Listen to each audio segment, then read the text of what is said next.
Tonight, the high-stakes showdown here in Philadelphia between Vice President Kamala Harris and former President Donald Trump. Their first face-to-face meeting in this presidential election, their first face-to-face meeting ever. A historic race for president upended just weeks ago. President Biden withdrawing after his last debate.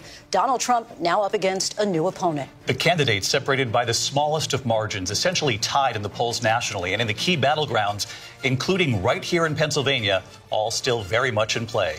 The ABC News presidential debate starts right now.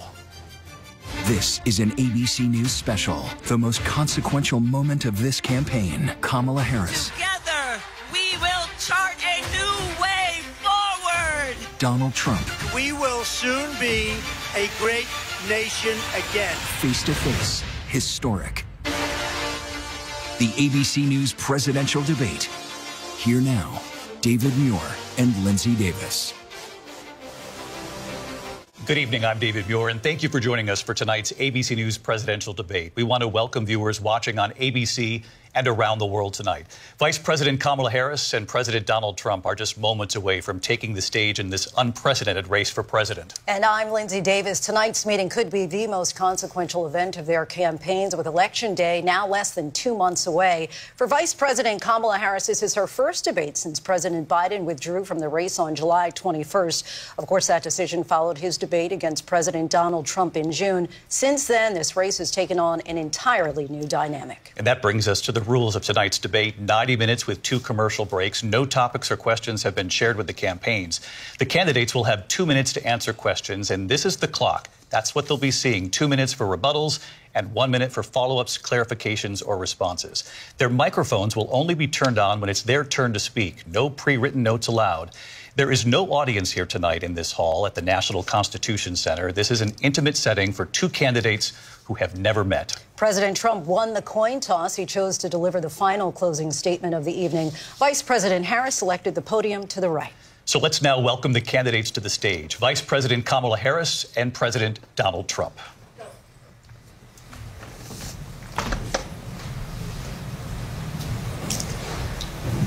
Kamala Harris. Let's have a good debate. Nice to see you. Have fun. Thank you. Welcome to you both. It's wonderful to have you. It's an honor to have you both here tonight. Good evening. We are looking forward to a spirited and thoughtful debate. So let's get started. I want to begin tonight with the issue that voters repeatedly say is their #1 issue, and that is the economy and the cost of living in this country.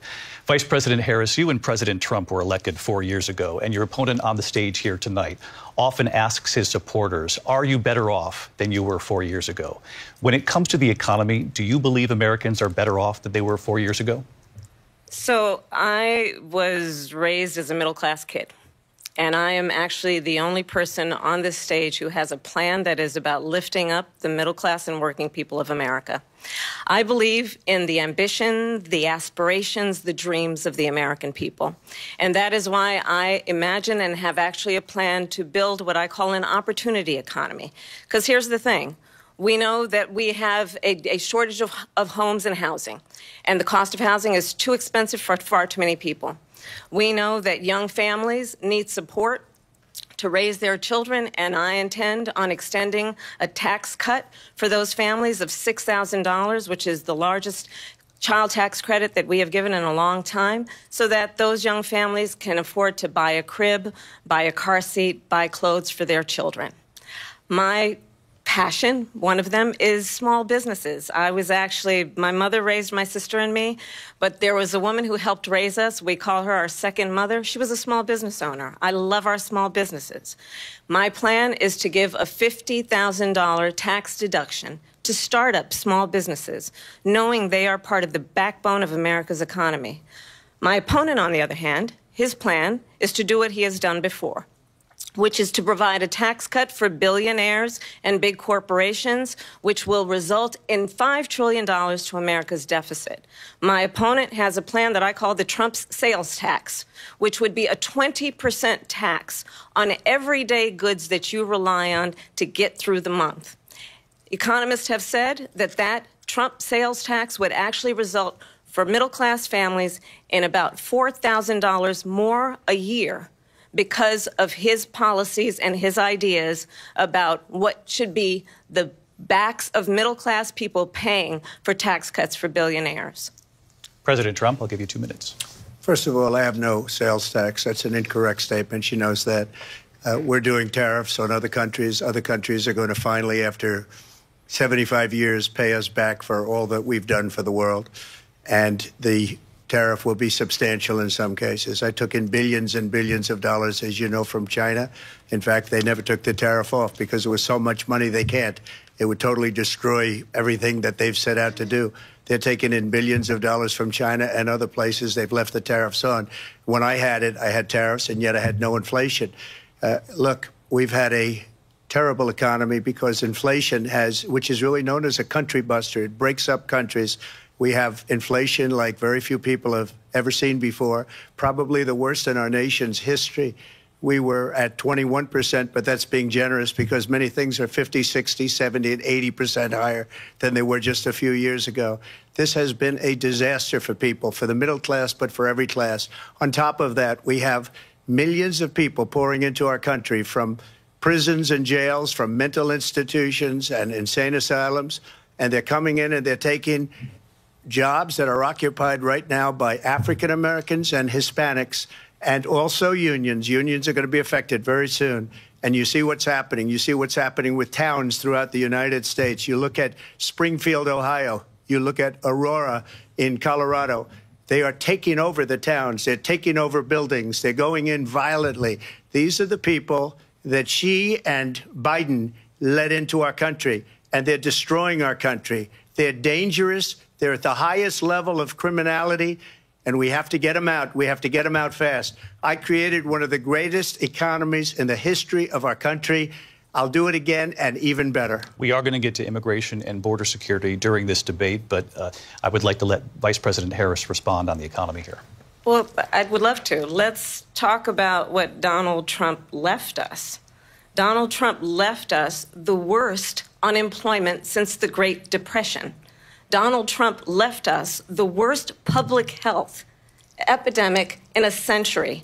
Donald Trump left us the worst attack on our democracy since the Civil War. And what we have done is clean up Donald Trump's mess.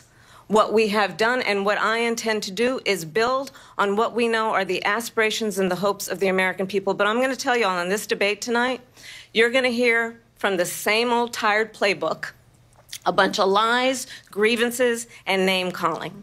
What you're going to hear tonight is a detailed and dangerous plan called Project 2025 that the former president intends on implementing if he were elected again.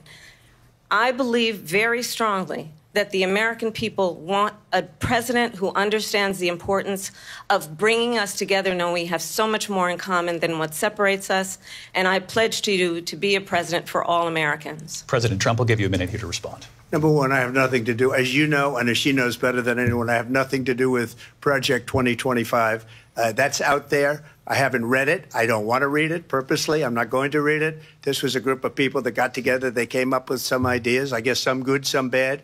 But it makes no difference. I have nothing to do. Everybody knows I'm an open book. Everybody knows what I'm going to do. Cut taxes very substantially and create a great economy like I did before. We had the greatest economy. We got hit with a pandemic. And the pandemic was not since 1917, where 100 million people died, has there been anything like it. We did a phenomenal job with the pandemic.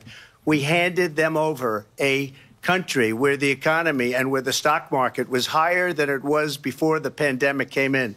Nobody's ever seen anything like it. We made ventilators for the entire world. We got gowns, we got masks, we did things that nobody thought possible.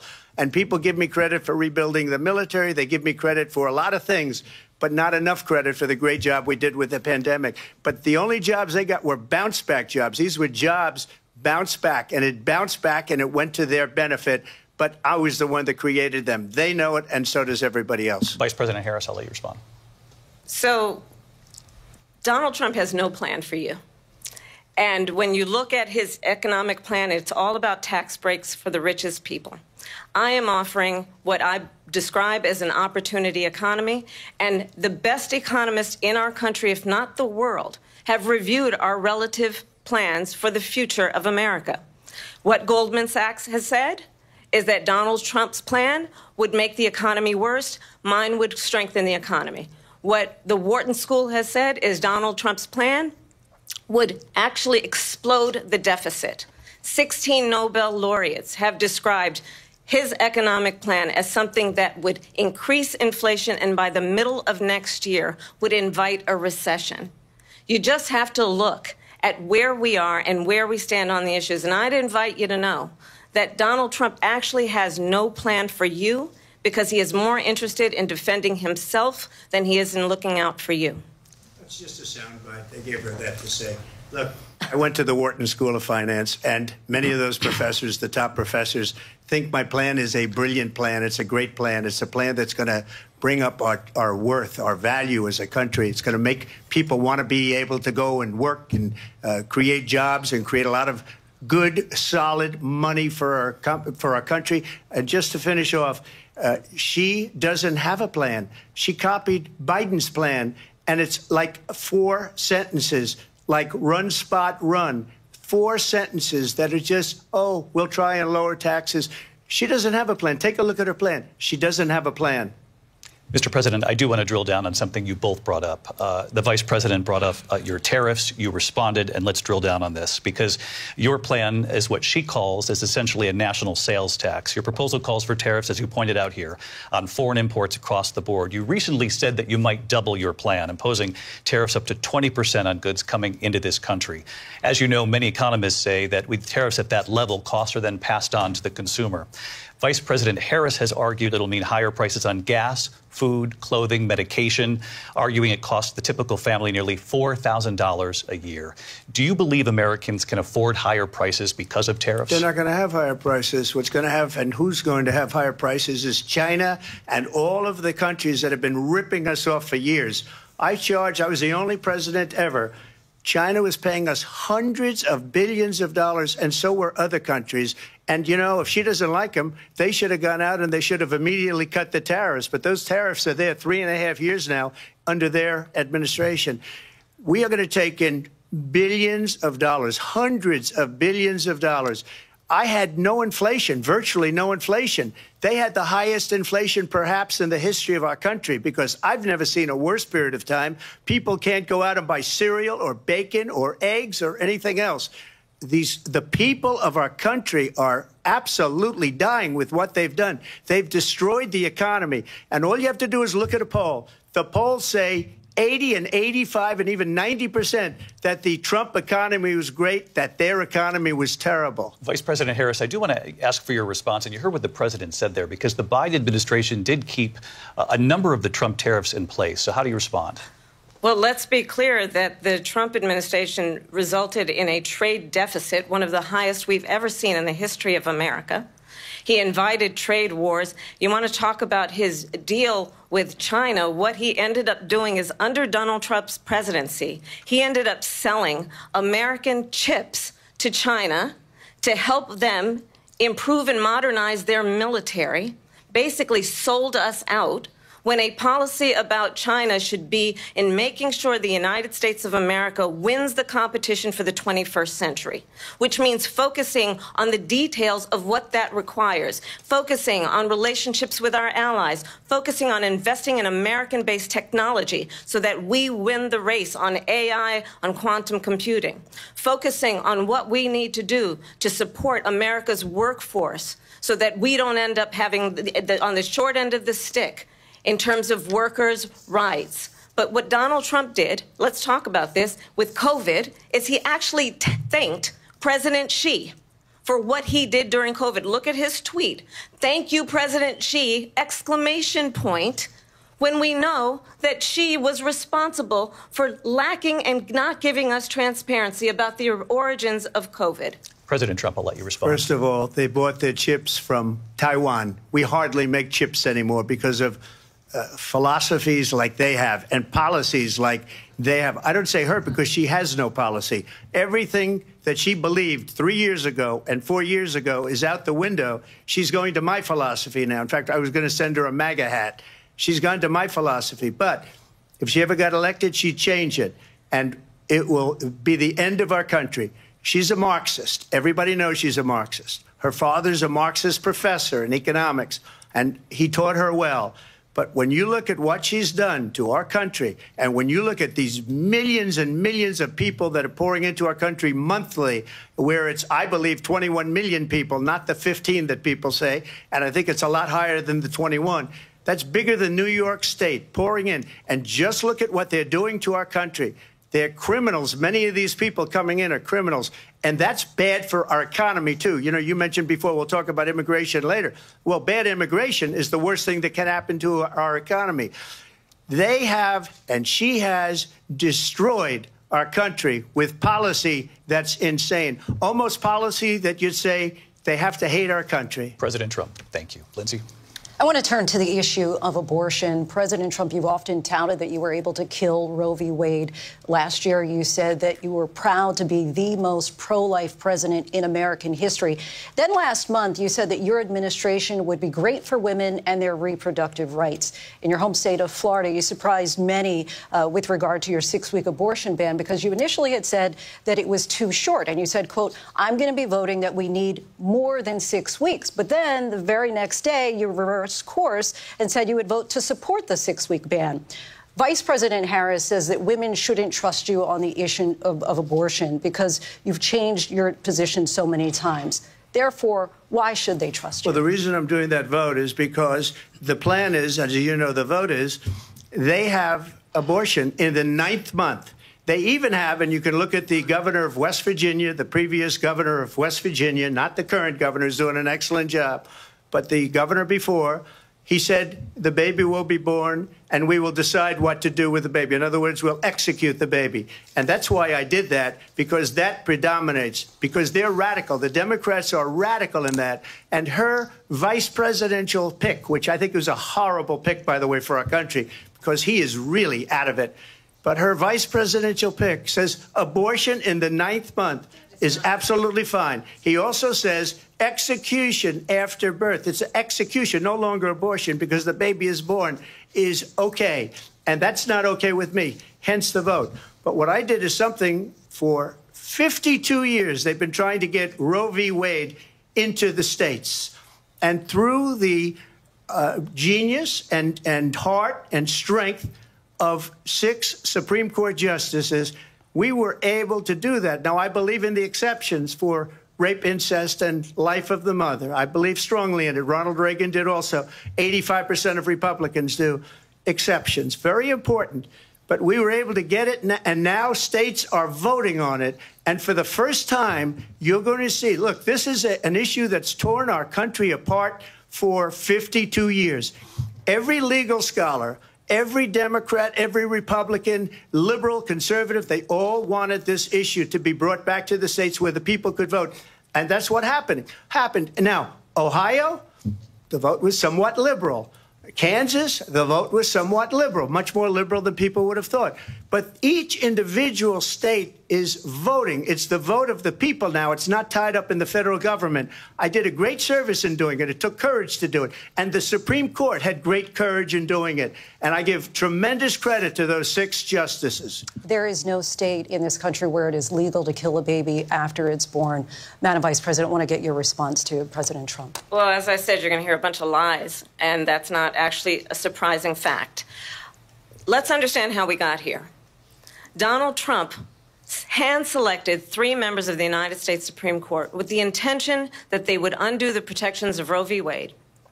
And they did exactly as he intended. And now in over 20 states, there are Trump abortion bans, which make it criminal for a doctor or nurse to provide health care. In one state, it provides prison for life. Trump abortion bans that make no exception even for rape and incest, which understand what that means.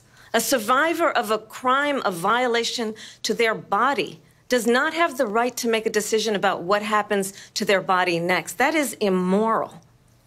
And one does not have to abandon their faith or deeply held beliefs to agree. The government, and Donald Trump certainly, should not be telling a woman what to do with her body. I have talked with women around our country. You want to talk about this is what people wanted? Pregnant women who want to carry a pregnancy to term, suffering from a miscarriage, being denied care in an emergency room because the healthcare providers are afraid they might go to jail, and she's bleeding out in a car in the parking lot. She didn't want that. Her husband didn't want that. A 12 or 13-year-old survivor of incest being forced to carry a pregnancy to term. They don't want that. And I pledge to you, when Congress passes a bill to put back in place the protections of Roe v. Wade, as President of the United States, I will proudly sign it into law. But understand, if Donald Trump were to be reelected, he will sign a national abortion ban. Understand, in his Project 2025, there would be a national abortion, a monitor that would be monitoring your pregnancies, your miscarriages. I think the American people believe that certain freedoms, in particular the freedom to make decisions about one's own body, should not be made by the government. Thank you, Vice President Harris. Well, there she goes again. It's a lie. I'm not signing a ban, and there's no reason to sign a ban, because we've gotten what everybody wanted. Democrats, Republicans, and everybody else, and every legal scholar wanted it to be brought back into the states. And the states are voting. And it may take a little time, but for 52 years, this issue has torn our country apart, and they've wanted it back in the states. And I did something that nobody thought was possible. The states are now voting. What she says is an absolute lie. And as far as the abortion ban, no, I'm not in favor of abortion ban, but it doesn't matter, because this issue has now been taken over by the states. Would you veto a national abortion ban if it came to your desk? Well, I won't have to, because, again, two things. Number one, she said she'll go back to Congress. She'll never get the vote. It's impossible for her to get the vote, especially now with the 50-50, and essentially 50-50 in both Senate and the House. She's not going to get the vote. She can't get the vote. She won't even come close to it. So it's just talk. You know what it reminds me of? When they said they're going to get student loans terminated, and it ended up being a total catastrophe. The student loans, and then her, I think probably her boss, if you call him a boss, he spends all his time on the beach. But look, her boss went out and said, we'll do it again. We'll do it a different way. And he went out, got rejected again by the Supreme Court. So all these students got taunted with this whole thing about this whole idea, and how unfair that would have been. Part of the reason they lost, to the millions and millions of people that had to pay off their student loans. They didn't get it for free, but they were saying it's the same way that they talked about that they talk about abortion. But if I could just get a yes or no, because your running mate, J.D. Vance, has said that you would veto it if it did come to your desk. Well, I didn't discuss it with J.D. In all fairness, J.D., and I don't mind if he has a certain view, but I think he was speaking for me, but I really didn't. Look, we don't have to discuss it, because she'd never be able to get it, just like she couldn't get student loans. They couldn't get student loans. They didn't even come close to getting student loans. They taunted young people and a lot of other people that had loans. They can never get this approved. So it doesn't matter what she says about going to Congress. Well, wonderful. Let's go to Congress. Do it. But the fact is that for years they wanted to get it out of Congress and out of the federal government, and we did something that everybody said couldn't be done. And now you have a vote of the people on abortion. Vice President Harris, I want to give you your time to respond, but I do want to ask, would you support any restrictions on a woman's right to an abortion? I absolutely support reinstating the protections of Roe v. Wade. And as you rightly mentioned, nowhere in America is a woman carrying a pregnancy to term and asking for an abortion. That is not happening. It's insulting to the women of America. And understand what has been happening under Donald Trump's abortion bans. Couples who pray and dream of having a family are being denied IVF treatments. What is happening in our country? Working people, working women who are working 1 or 2 jobs, who can barely afford childcare as it is, have to travel to another state to get on a plane sitting next to strangers to go and get the health care she needs. Barely can afford to do it, and what you are putting her through is unconscionable. And the people of America have not, the majority of Americans believe in a woman's right to make decisions about her own body, and that is why in every state where this issue has been on the ballot, in red and blue states both, the people of America have voted for freedom. Vice President Harris, excuse me, I have to respond. Another lie. It's another lie. I have been a leader on IVF, which is fertilization. The IVF, I have been a leader. In fact, when they got a very negative decision on IVF from the Alabama courts, I saw the people of Alabama and the legislature 2 days later voted it in. I've been a leader on it. They know that, and everybody else knows it. I have been a leader on fertilization, IVF. And the other thing, you should ask, will she allow abortion in the 8th month, 9th month, 7th month? Come on. Okay, would you do that? Why don't you ask her that question? Why don't you answer the question? Would you because veto? Under Roe v. Wade, answer the question, would you veto? You could do abortions in the 7th month, the 8th month, the 9th That's month, not true. and probably after birth. Just look at the governor, former governor of Virginia. The governor of Virginia said, we put the baby aside, and then we determine what we want to do with the baby. President Trump, thank you. We're going to turn now to immigration and border security. We know it's an issue that's important to Republicans, Democrats, voters across the board in this country. Vice President Harris, you were tasked by President Biden with getting to the root causes of migration from Central America. We know that illegal border crossings reached a record high in the Biden administration. This past June, President Biden imposed tough new asylum restrictions. We know the numbers since then have dropped significantly. But my question to you tonight is, why did the administration wait until 6 months before the election to act? And would you have done anything differently from President Biden on this? So I'm the only person on this stage who has prosecuted transnational criminal organizations for the trafficking of guns, drugs, and human beings. And let me say that the United States Congress, including some of the most conservative members of the United States Senate, came up with a border security bill which I supported. And that bill would have put 1,500 more border agents on the border to help those folks who are working there right now overtime trying to do their job. It would have allowed us to stem the flow of fentanyl coming into the United States. I know there are so many families watching tonight who have been personally affected by the surge of fentanyl in our country. That bill would have put more resources to allow us to prosecute transnational criminal organizations for trafficking in guns, drugs, and human beings. But you know what happened to that bill? Donald Trump got on the phone, called up some folks in Congress, and said, kill the bill. And you know why? Because he'd prefer to run on a problem instead of fixing a problem.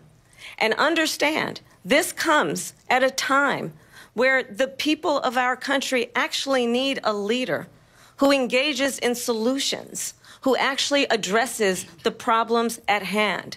But what we have in the former president is someone who would prefer to run on a problem instead of fixing a problem. And I'll tell you something, he's going to talk about immigration a lot tonight, even when it's not the subject that is being raised. And I'm going to actually do something really unusual, and I'm going to invite you to attend one of Donald Trump's rallies, because it's a really interesting thing to watch. You will see during the course of his rallies, he talks about fictional characters like Hannibal Lecter.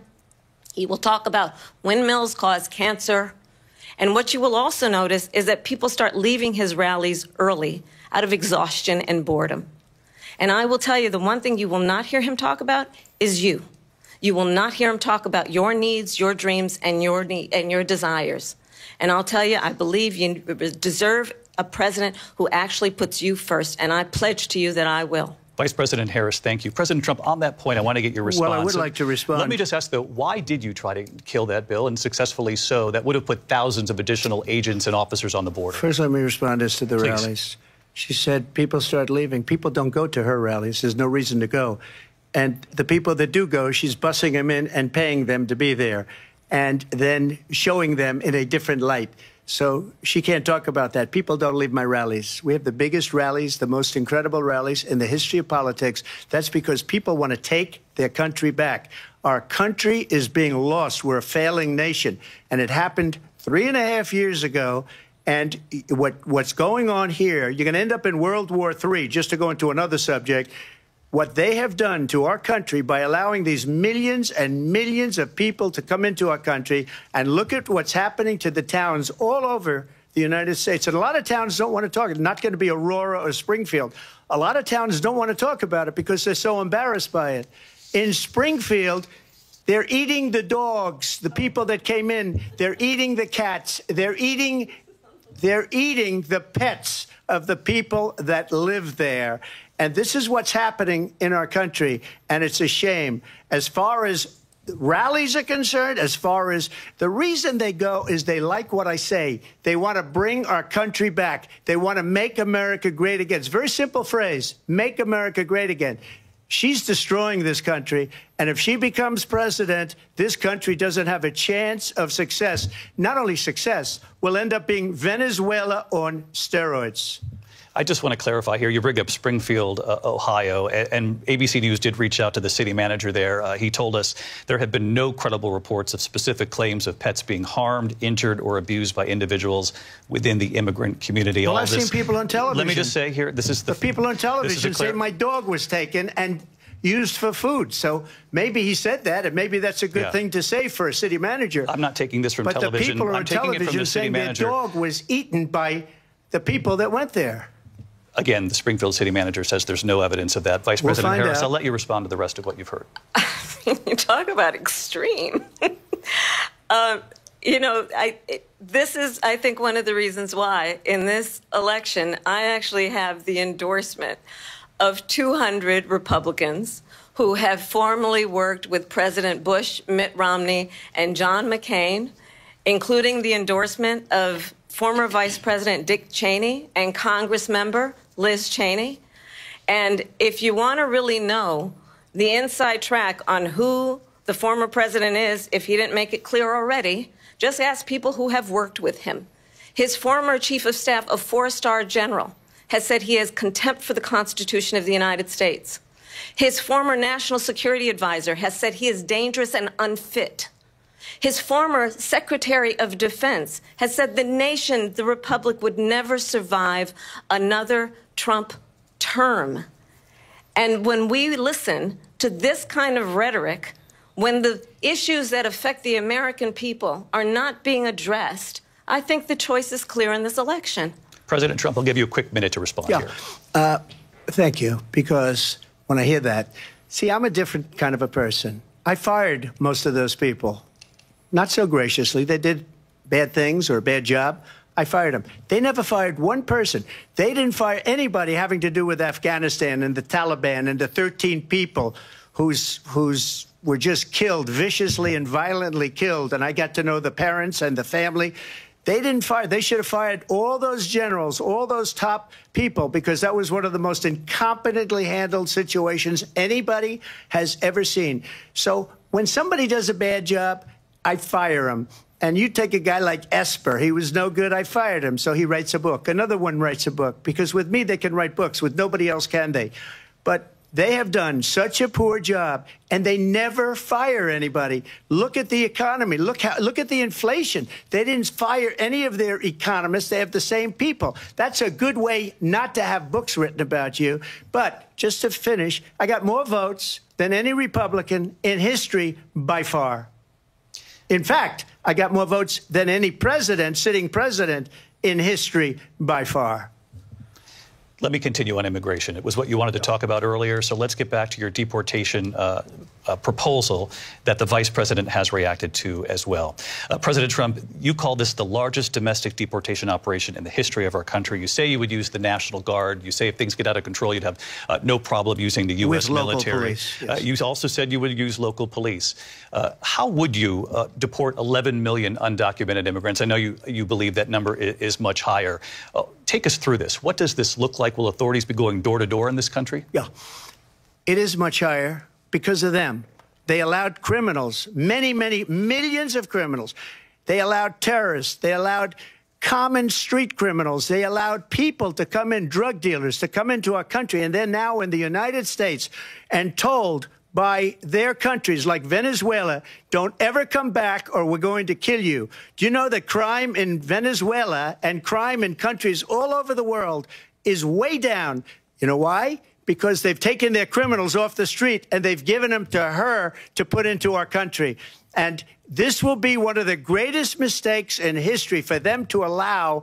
And I think they probably did it because they think they're going to get votes, but it's not worth it because they're destroying the fabric of our country by what they've done. There's never been anything done like this at all. They've destroyed the fabric of our country. Millions of people let in. And all over the world, crime is down. All over the world except here. Crime here is up and through the roof. Despite their fraudulent statements that they made, crime in this country is through the roof. And we have a new form of crime. It's called migrant crime. And it's happening at levels that nobody thought possible. President Trump, as you know, the FBI says overall violent crime is actually coming down in this country. But Vice Excuse me, President Harris, the FBI they were defrauding statements. They didn't include the worst cities. They didn't include the cities with the worst crime. It was a fraud, just like their number of 818,000 jobs that they said they created turned out to be a fraud. President Trump, thank you. I'll let you respond, Vice President Harris. Well, I think this is so rich, coming from someone who has been prosecuted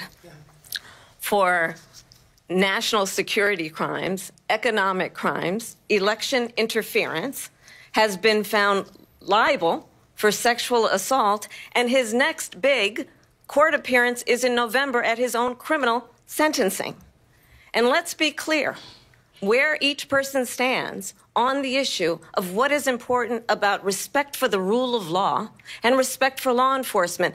The former vice president called for defunding federal law enforcement, 45,000 agents, get this, on the day after he was arraigned on 34 felony counts.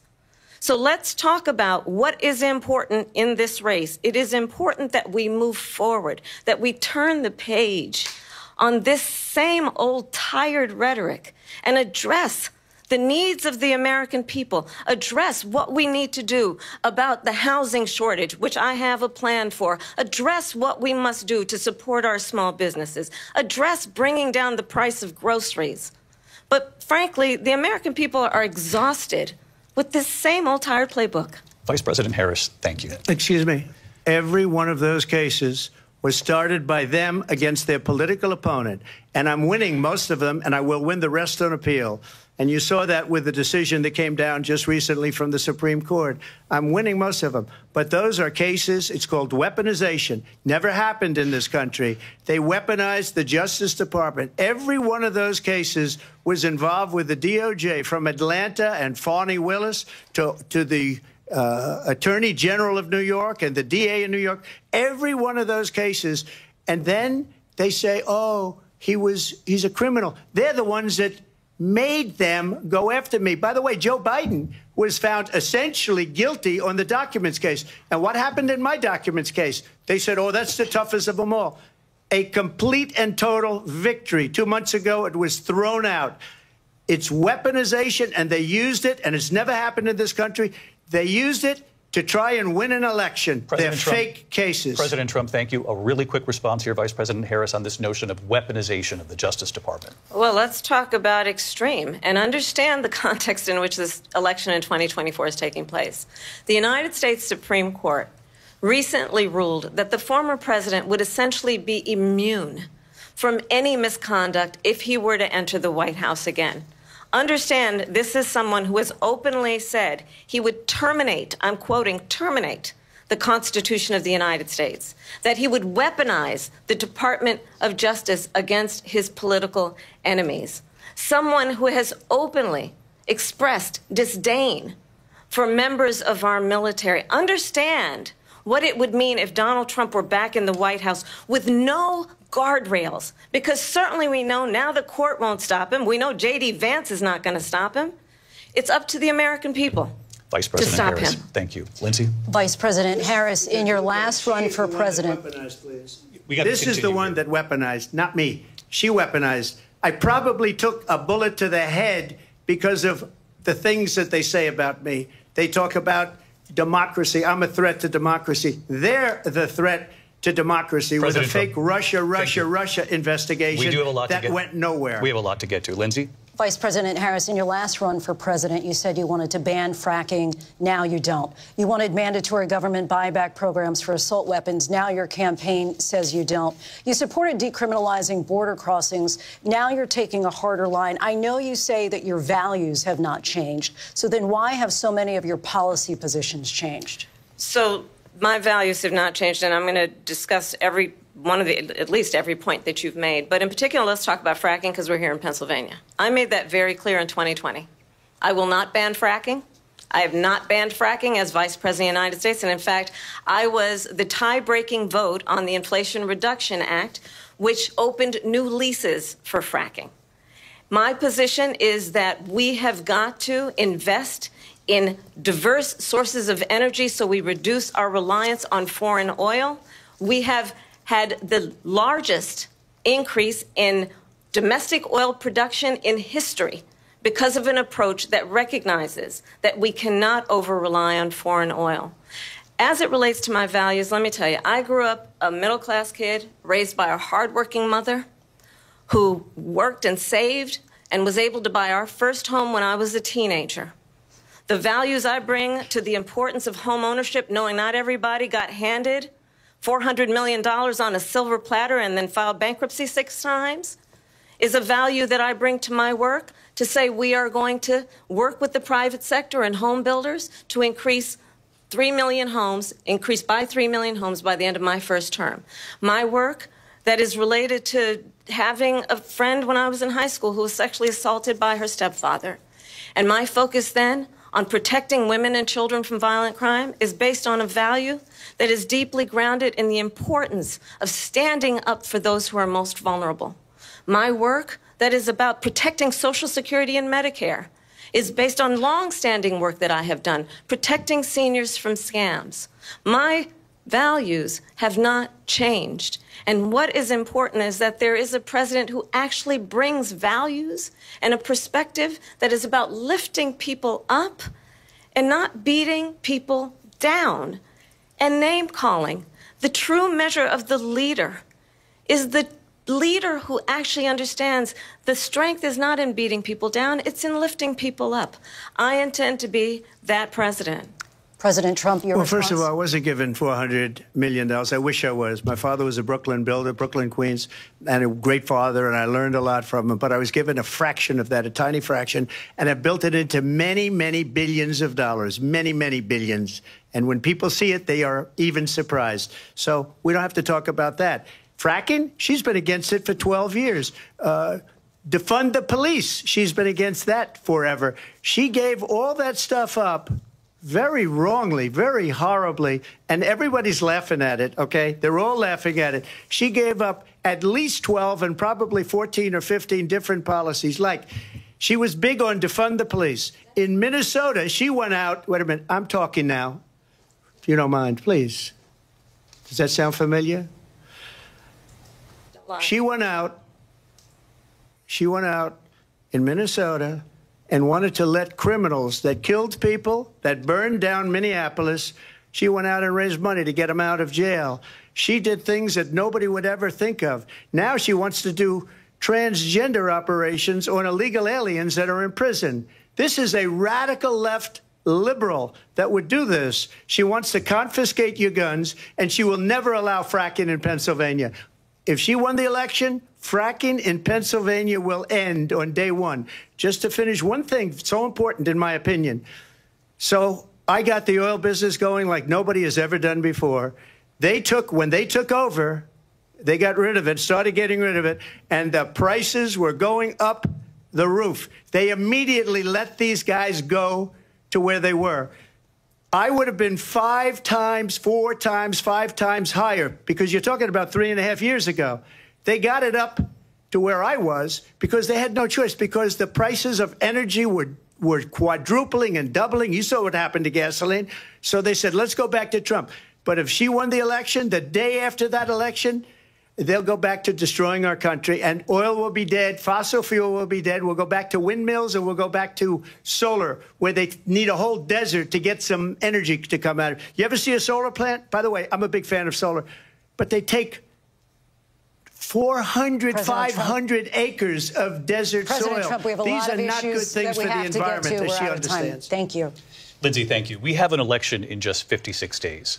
And I want to talk about the peaceful transfer of power, which, of course, we all know is a cornerstone of our democracy, and the role of a president in a moment of crisis. Mr. President, on January 6th, you told your supporters to march to the Capitol. You said you would be right there with them.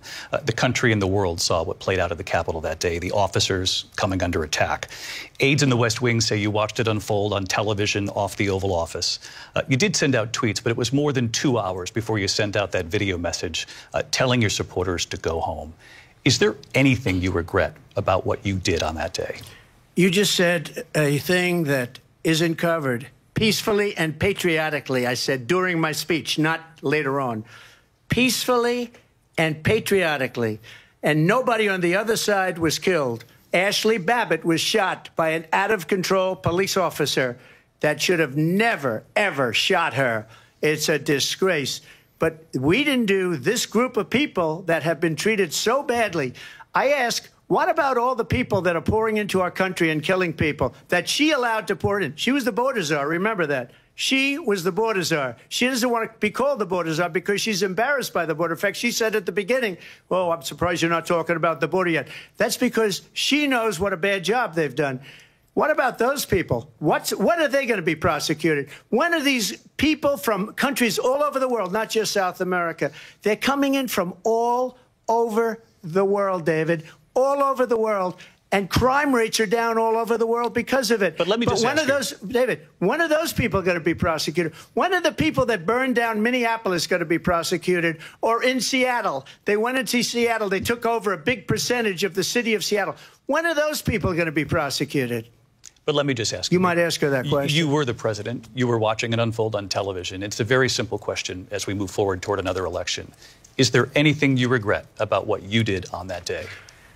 Yes or no? I had nothing to do with that other than they asked me to make a speech. I showed up for a speech. I said, I think it's going to be big. I went to Nancy Pelosi and the mayor of Washington, D.C., and the mayor put it back in writing, as you know. I said, you know, this is going to be a very big rally or whatever you want to call it. And again, it wasn't done by me. It was done by others. I said, I'd like to give you 10,000 National Guard or soldiers. They rejected me. Nancy Pelosi rejected me. It was just 2 weeks ago. Her daughter has a tape of her saying she is fully responsible for what happened. They want to get rid of that tape. It would have never happened if Nancy Pelosi and the mayor of Washington did their jobs. I wasn't responsible for security. Nancy Pelosi was responsible. She didn't do her job. The question was about you as president, not about former Speaker Pelosi, but I do want Vice President Harris to respond here. I was at the Capitol on January 6th. I was the vice president-elect. I was also an acting senator. I was there. And on that day, the President of the United States incited a violent mob to attack our nation's capital, to desecrate our nation's capital. On that day, 140 law enforcement officers were injured, and some died. And understand, the former president has been indicted and impeached for exactly that reason. But this is not an isolated situation. Let's remember Charlottesville, where there was a mob of people carrying tiki torches, spewing anti-Semitic hate. And what did the president then at the time say? There were fine people on each side. Let's remember that when it came to the Proud Boys, a militia, the president said, the former president said, stand back and stand by. So for everyone watching who remembers what January 6th was, I say we don't have to go back. Let's not go back. We're not going back. It's time to turn the page. And if that was a bridge too far for you, well, there is a place in our campaign for you to stand for country, to stand for our democracy, to stand for rule of law, and to end the chaos, and to end the approach that is about attacking the foundations of our democracy because you don't like the outcome. And be clear on that point. Donald Trump, the candidate, has said in this election there will be a bloodbath if this and the outcome of this election is not to his liking. Let's turn the page on this. Let's not go back. Let's chart a course for the future and not go backwards to the past. Let me just follow up here. It was a different term, and it was a term that related to energy, because they have destroyed our energy business. That was where Bloodbath was. Also, on Charlottesville, that story has been, as you would say, debunked. Laura Ingraham, Sean Hannity, Jesse, all of these people, they covered it. If they go an extra sentence, they will see it was perfect. It was debunked in almost every newspaper, but they still bring it up, just like they bring 2025 up. They bring all of this stuff up. I ask you this. You talk about the Capitol. Why are we allowing these millions of people to come through on the southern border? How come she's not doing anything? And I'll tell you what I would do, and I would be very proud to do it. I would say we would both leave this debate right now. I'd like to see her go down to Washington, D.C. during this debate, because we're wasting a lot of time. Go down to, because she's been so bad, it's so ridiculous. Go down to Washington, D.C. and let her sign a bill to close up the border, because they have the right to do it. They don't need bills. They have the right to do it. The President of the United States, you'll get him out of bed. You'll wake him up at 4 o'clock in the afternoon. Right. You'll say, come on down to the office. Let's sign a bill. If he signs a bill that the border is closed, all he has to do is say it to the Border Patrol, who are phenomenal.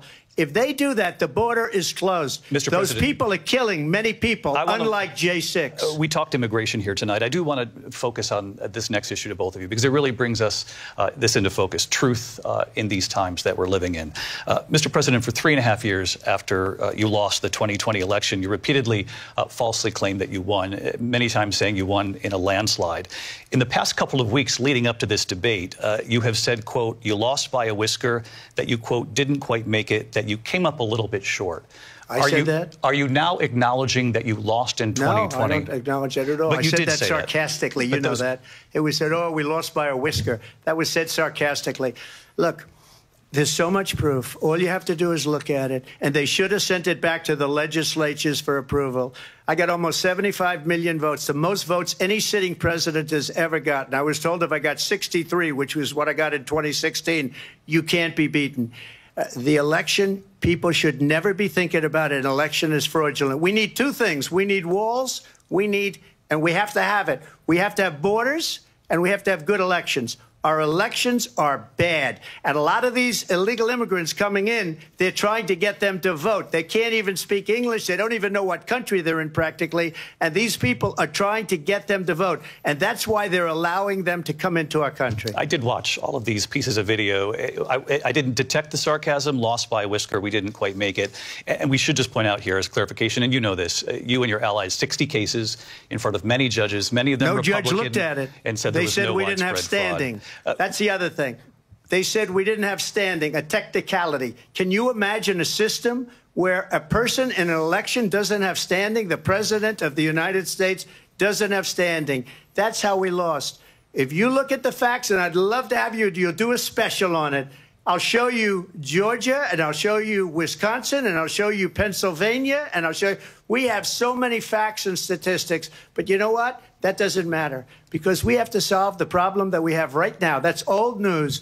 And the problem that we have right now is we have a nation in decline, and they have put it into decline. We have a nation that is dying, David. Mr. President, thank you. Vice President Harris, you heard the president there tonight. He said he didn't say that he lost by a whisker. So he still believes he did not lose the election that was won by President Biden and yourself. But I do want to ask you about something that's come up in the last couple of days. This was a post from President Trump about this upcoming election just weeks away. He said, when I win, those people who cheated, and then he lists donors, voters, election officials, he says will be prosecuted to the fullest extent of the law, which will include long-term prison sentences. One of your campaign's top lawyers responded saying, we won't let Donald Trump intimidate us. We won't let him suppress the vote. Is that what you believe he's trying to do here? Donald Trump was fired by 81 million people. So let's be clear about that. And clearly he is having a very difficult time processing that. But we cannot afford to have a president of the United States who attempts, as he did in the past, to upend the will of the voters in a free and fair election. And I'm going to tell you that I have traveled the world as Vice President of the United States, and world leaders are laughing at Donald Trump.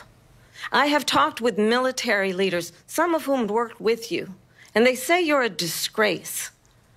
And when you then talk in this way in a presidential debate and deny what over and over again are court cases you have lost because you did, in fact, lose that election, it leads one to believe that perhaps we do not have in the candidate to my right the temperament or the ability to not be confused about fact.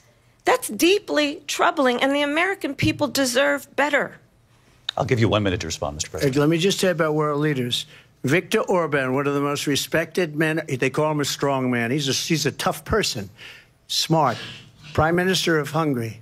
They said, why is the whole world blowing up? 3 years ago, it wasn't. Why is it blowing up? He said, because you need Trump back as president. They were afraid of him. China was afraid, and I don't like to use the word afraid, but I'm just quoting him. China was afraid of him. North Korea was afraid of him. Look at what's going on with North Korea, by the way. He said Russia was afraid of him. I ended the Nord Stream 2 pipeline, and Biden put it back on day one, but he ended the XL pipeline. The XL pipeline in our country, he ended that. But he let the Russians build a pipeline going all over Europe and heading into Germany, the biggest pipeline in the world. Look, Viktor Orban said it. He said the most respected, most feared person is Donald Trump. We had no problems when Trump was president. But when this weak, pathetic man that you saw at a debate just a few months ago, that if he weren't in that debate, he'd be running instead of her. She got no votes. He got 14 million votes. What you did, you talk about a threat to democracy. He got 14 million votes, and they threw him out of office. And you know what? I'll give you a little secret. He hates her. He can't stand her. But he got 14 million votes. They threw him out. She got 0 votes. And when she ran, she was the first one to leave because she failed. And now she's running. I don't understand it, but I'm okay with it because your time is I think we're going to do very well. We've got a lot more to get to. Turning now to the Israel-Hamas war and the hostages who are still being held, Americans among them. Vice President Harris, in December, you said, quote, Israel has a right to defend itself, but you added, quote, it matters how, saying international humanitarian law must be respected. Israel must do more to protect innocent civilians. You said that 9 months ago. Now an estimated 40,000 Palestinians are dead. Nearly 100 hostages remain. Just last week, Prime Minister Benjamin Netanyahu said there's not a deal in the making. President Biden has not been able to break through the stalemate. How would you do it? Well, let's understand how we got here. On October 7, Hamas, a terrorist organization, slaughtered 1,200 Israelis. Many of them young people who were simply attending a concert. Women were horribly raped. And so absolutely, I said then, I say now, Israel has a right to defend itself. We would. And how it does so matters. Because it is also true, far too many innocent Palestinians have been killed. Children, mothers. What we know is that this war must end. It must end immediately, and the way it will end is we need a ceasefire deal and we need the hostages out. And so we will continue to work around the clock on that. Work around the clock, also understanding that we must chart a course for a two-state solution. And in that solution, there must be security for the Israeli people and Israel, and in equal measure for the Palestinians. But the one thing I will assure you always, I will always give Israel the ability to defend itself, in particular as it relates to Iran and any threat that Iran and its proxies pose to Israel. But we must have a two-state solution where we can rebuild Gaza, where the Palestinians have security, self-determination, and the dignity they so rightly deserve.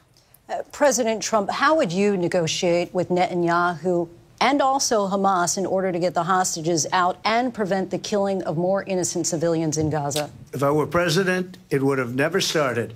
If I were president, Russia would have never, ever, I know Putin very well, he would have never, and there was no threat of it either, by the way, for 4 years, have gone into Ukraine and killed millions of people when you add it up, far worse than people understand what's going on over there. But when she mentions about Israel, all of a sudden, She hates Israel. She wouldn't even meet with Netanyahu when he went to Congress to make a very important speech. She refused to be there because she was at a sorority party of hers. She wanted to go to the sorority party. She hates Israel. If she's president, I believe that Israel will not exist within 2 years from now. And I've been pretty good at predictions, and I hope I'm wrong about that one. She hates Israel. At the same time, in her own way, she hates the Arab population because the whole place is going to get blown up. Arabs, Jewish people, Israel. Israel will be gone. It would have never happened. Iran was broke under Donald Trump. Now Iran has $300 billion because they took off all the sanctions that I had. Iran had no money for Hamas or Hezbollah or any of the 28 different spheres of terror. And they are spheres of terror, horrible terror. They had no money. It was a big story, and you know it. You covered it very well, actually. They had no money for terror.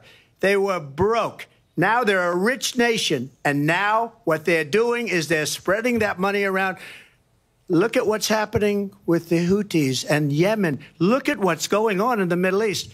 This would have never happened. I will get that settled and fast, and I'll get the war with Ukraine and Russia ended. If I'm president-elect, I'll get it done before even becoming president. Vice President Harris, he says you hate Israel. That's absolutely not true. I have my entire career and life supported Israel and the Israeli people. He knows that.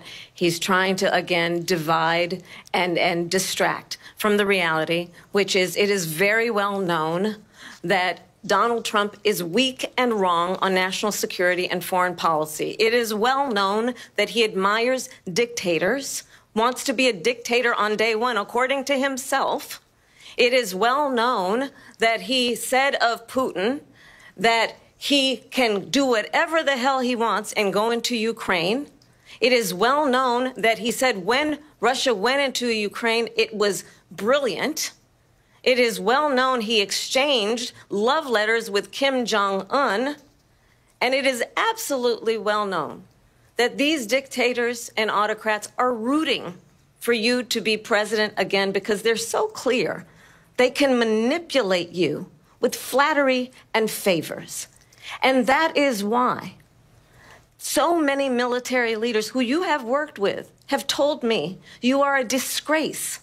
That is why we understand that we have to have a president who is not consistently weak and wrong on national security, including the importance of upholding and respecting in highest regard our military. Vice President Harris, thank you. They're the ones, and she's the one that caused it, that's weak on national security by allowing every nation last month for the year, 168 different countries sending people into our country. Their crime rates are way down. Putin endorsed her last week, said, I hope she wins. And I think he meant it, because what he's gotten away with is absolutely incredible. It wouldn't have happened with me. The leaders of other countries think that they're weak and incompetent, and they are. They're grossly incompetent. And I just ask one question. Why does Biden go in and kill the Keystone Pipeline and approve the single biggest deal that Russia's ever made, Nord Stream 2, the biggest pipeline anywhere in the world going to Germany and all over Europe? Because they're weak and they're ineffective. And Biden, by the way, gets paid a lot of money. Thank you. We have a lot of issues to get to. We'll be right back with much more of this historic ABC News presidential debate from the National Constitution Center right here in Philadelphia. Back in a moment.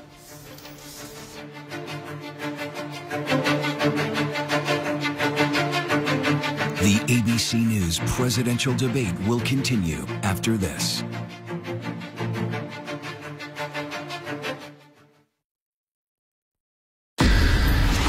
It was a regular day for 19-year-old Melissa Witt. She went to meet her mom at a bowling church league, but she never makes it into the bowling alley. My gut knew this was not a young girl who just ran away. New information and pools of blood were found by detectives. I'd just love to have her back more than anything in the world. It is a heart-wrenching day for the family of Melissa Witt. Police found the body in the Ozark National Forest. You had several suspects. All these kinds of leads. A known serial killer in your area. Could he be involved? Or actually finding key evidence that could have slipped through the cracks. You're looking for that game-changing piece. Her last hours on this earth were probably the most horrific a person can experience. This beautiful young girl. Police will find out what happened. At Wit's End, the hunt for a killer, only on Hulu. Baywatch is a fantasy. When you hear that theme song, it was a wild time, and I was a wild chick.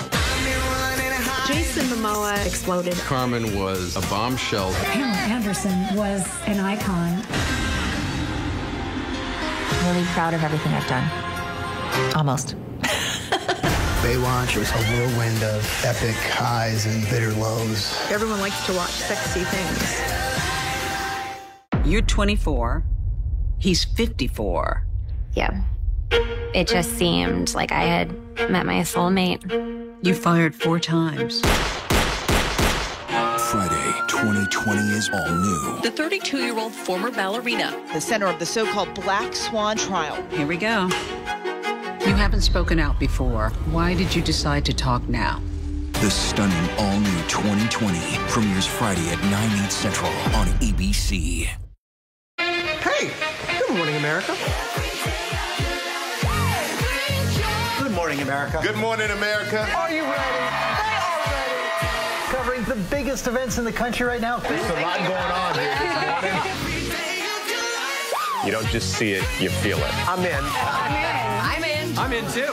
I'll be here. I am here and so happy. I'm in. I'm in too. Michael, George, Clara, Ginger.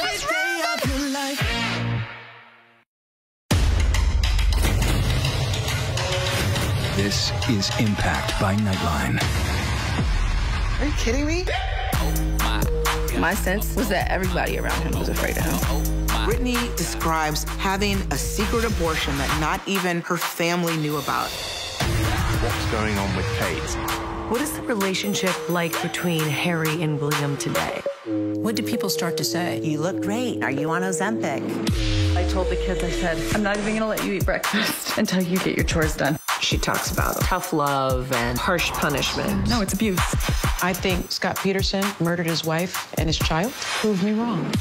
Do you feel the church accepted abuse? Yep, that's him. Yep. Ready? Does your church protect sexual predators? How do you top the most watched season yet? Fabulous. It's a bit erotic, a bit exotic. You have no idea. Impact by Nightline. The all-new season premieres this September, only on Hulu. Let's go. We are heading into the unknown. Oh my gosh. We just saw what no one has seen before. Hammer, hammer, hammer. It doesn't get any more cutting edge than this.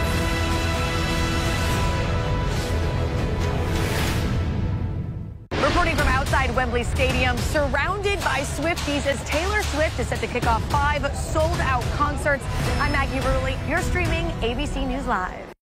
What does it take to be the most watched newscast in America? We are part of an operation. Is this our combat operations center? We're approaching the gate. Militants came in from... Hi. Appreciate you. Thank you. Ismail, David. ABC's World News Tonight with David Muir is America's most watched newscast. You're watching America's #1 streaming news. Keep streaming with ABC News Live. Live from the National Constitution Center in Philadelphia, Pennsylvania. Here again, David Muir and Lindsay Davis. Welcome back to this historic ABC News presidential debate tonight. We're going to continue here, and I want to turn to the war in Ukraine. We're now 2.5 years into this conflict. Mr. President, it has been the position of the Biden administration that we must defend Ukraine from Russia, from Vladimir Putin, to defend their sovereignty, their democracy, that it's in America's best interest to do so, arguing that if Putin wins, he may be emboldened to move even further into other countries.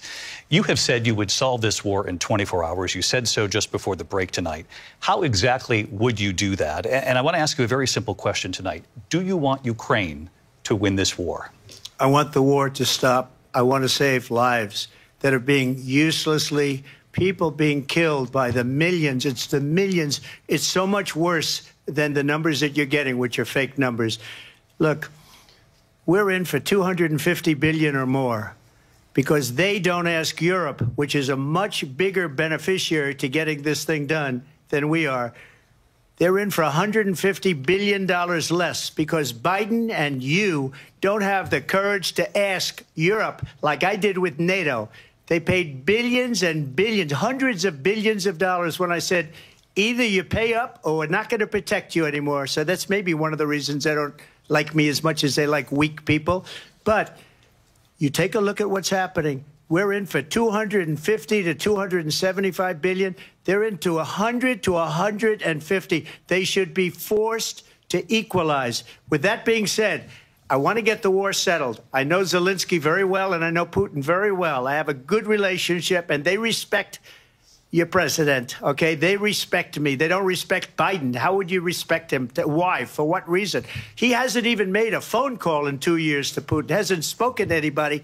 They don't even try and get it. That is a war that's dying to be settled. I will get it settled before I even become president. If I win, when I'm president-elect, and what I'll do is I'll speak to one, I'll speak to the other, I'll get them together. That war would have never happened. And in fact, when I saw Putin after I left, unfortunately left because our country has gone to hell. But after I left, when I saw him building up soldiers, he did it after I left, I said, oh, he must be negotiating. It must be a good, strong point of negotiation. Well, it wasn't, because Biden had no idea how to talk to him. He had no idea how to stop it. And now you have millions of people dead, and it's only getting worse, and it could lead to World War III. Don't kid yourself, David. We're playing with World War III, and we have a president that we don't even know if he's... Where is our president? We don't even know if he's a president. And just to clarify here... They threw him out of a campaign like a dog. We don't even know. Is he our president? But we have a president, Mr. President, that doesn't know he's alive. Your time is up. Just to clarify in the question, do you believe it's in the U.S. best interests for Ukraine to win this war, yes or no? I think it's the U.S. best interest to get this war finished and just get it done. All right. Negotiate a deal, because we have to stop all of these human lives from being destroyed. I want to take this to Vice President Harris. I want to get your thoughts on support for Ukraine in this moment, but also, as Commander-in-Chief, if elected, how would you deal with Vladimir Putin, and would it be any different from what we're seeing from President Biden? Well, first of all, it's important to remind the former president you're not running against Joe Biden, you're running against me. I believe the reason that Donald Trump says that this war would be over within 24 hours is because he would just give it up.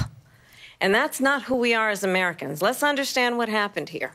I actually met with Zelensky a few days before Russia invaded, tried through force to change territorial boundaries, to defy one of the most important international rules and norms, which is the importance of sovereignty and territorial integrity. And I met with President Zelensky. I shared with him American intelligence about how he could defend himself.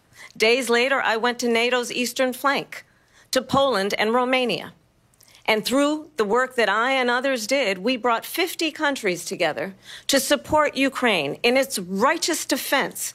And because of our support, because of the air defense, the ammunition, the artillery, the javelins, the Abrams tanks that we have provided, Ukraine stands as an independent and free country. If Donald Trump were president, Putin would be sitting in Kyiv right now. And understand what that would mean, because Putin's agenda is not just about Ukraine. Understand why the European allies and our NATO allies are so thankful that you are no longer president, and that we understand the importance of the greatest military alliance the world has ever known, which is NATO, and what we have done to preserve the ability of Zelensky and the Ukrainians to fight for their independence.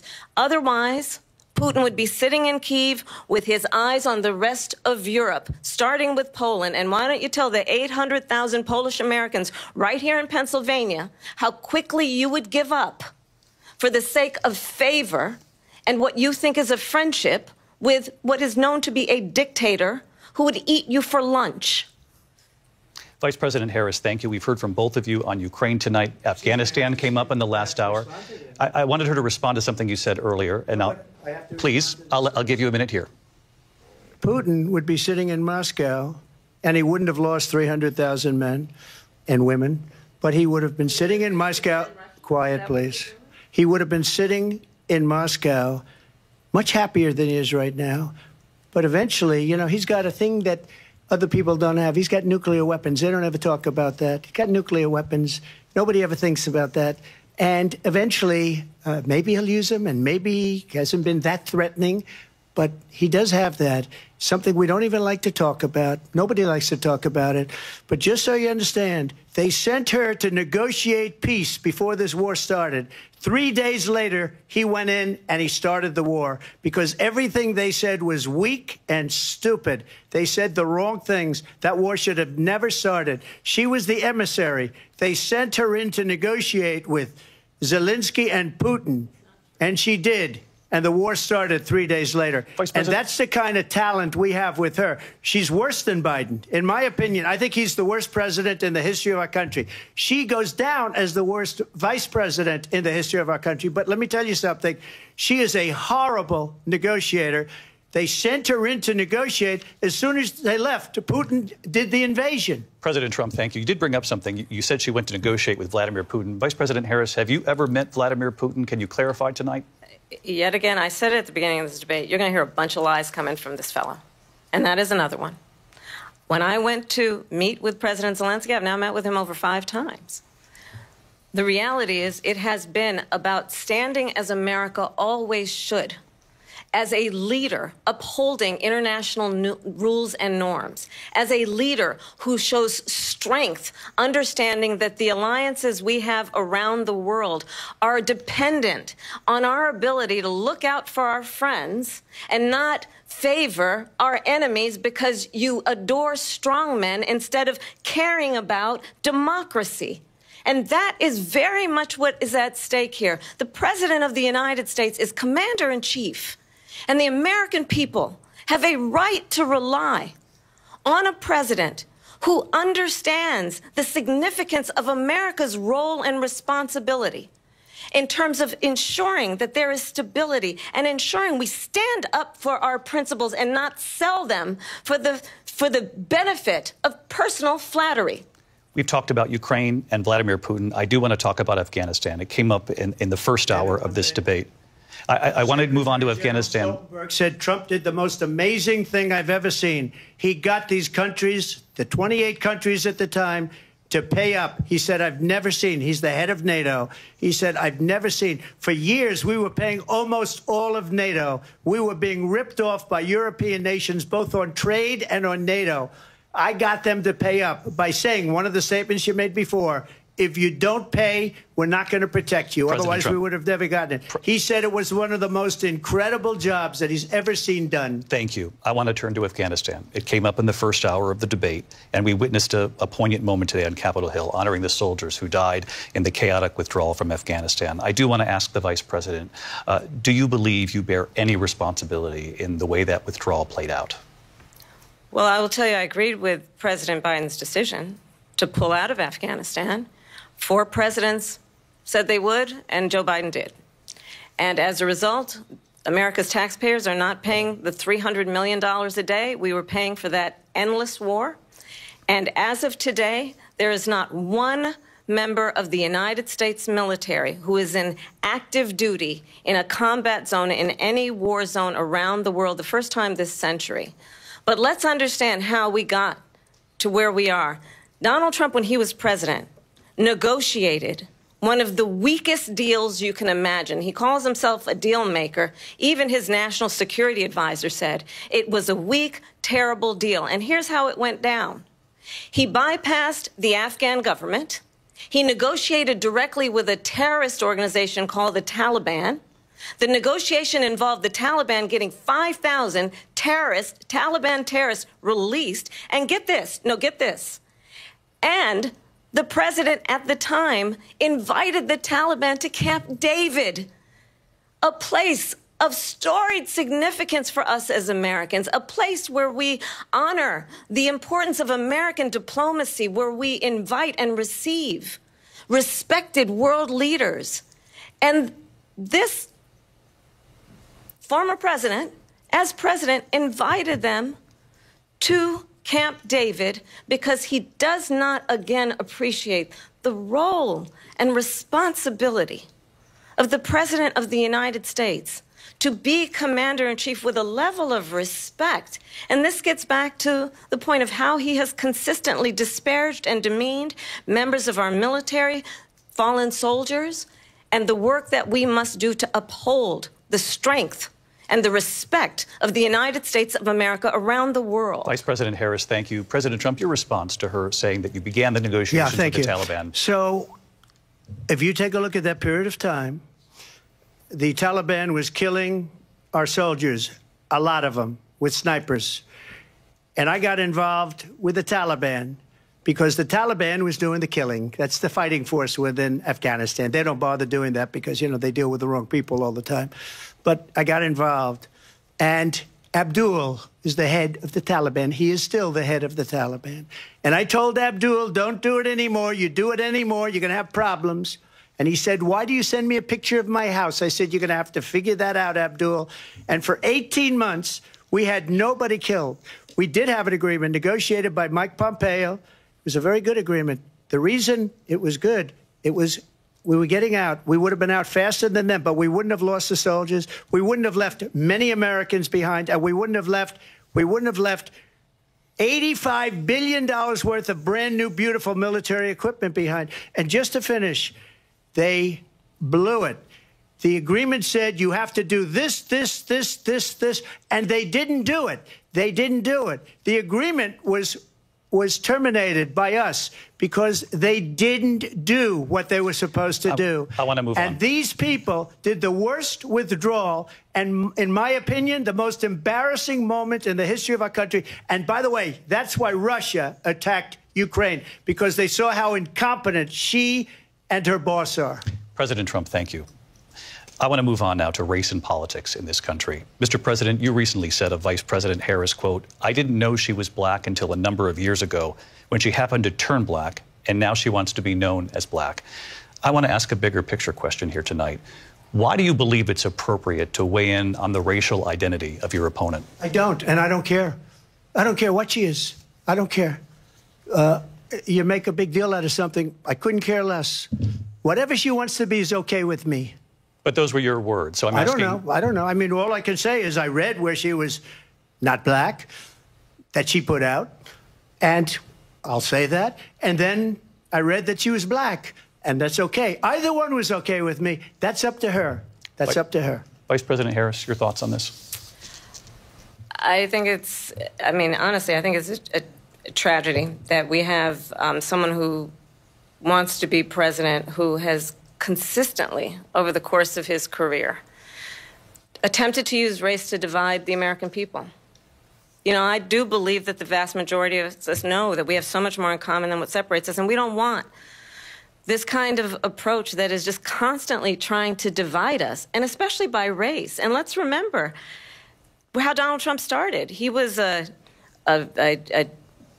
land, he owned buildings, and he was investigated because he refused to rent property to black families. Let's remember, this is the same individual who took out a full-page ad in the New York Times calling for the execution of 5 young black and Latino boys who were innocent, the Central Park 5. Took out a full-page ad calling for their execution. This is the same individual who spread birther lies about the first black president of the United States. And I think the American people want better than that, want better than this, want someone who understands, as I do, I travel our country. We see in each other a friend. We see in each other a neighbor. We don't want a leader who is constantly trying to have Americans point their fingers at each other. I meet with people all the time who tell me, can we please just have discourse about how we're going to invest in the aspirations and the ambitions and the dreams of the American people? Knowing that regardless of people's color or the language their grandmother speaks, we all have the same dreams and aspirations and want a president who invests in those, not in hate and division.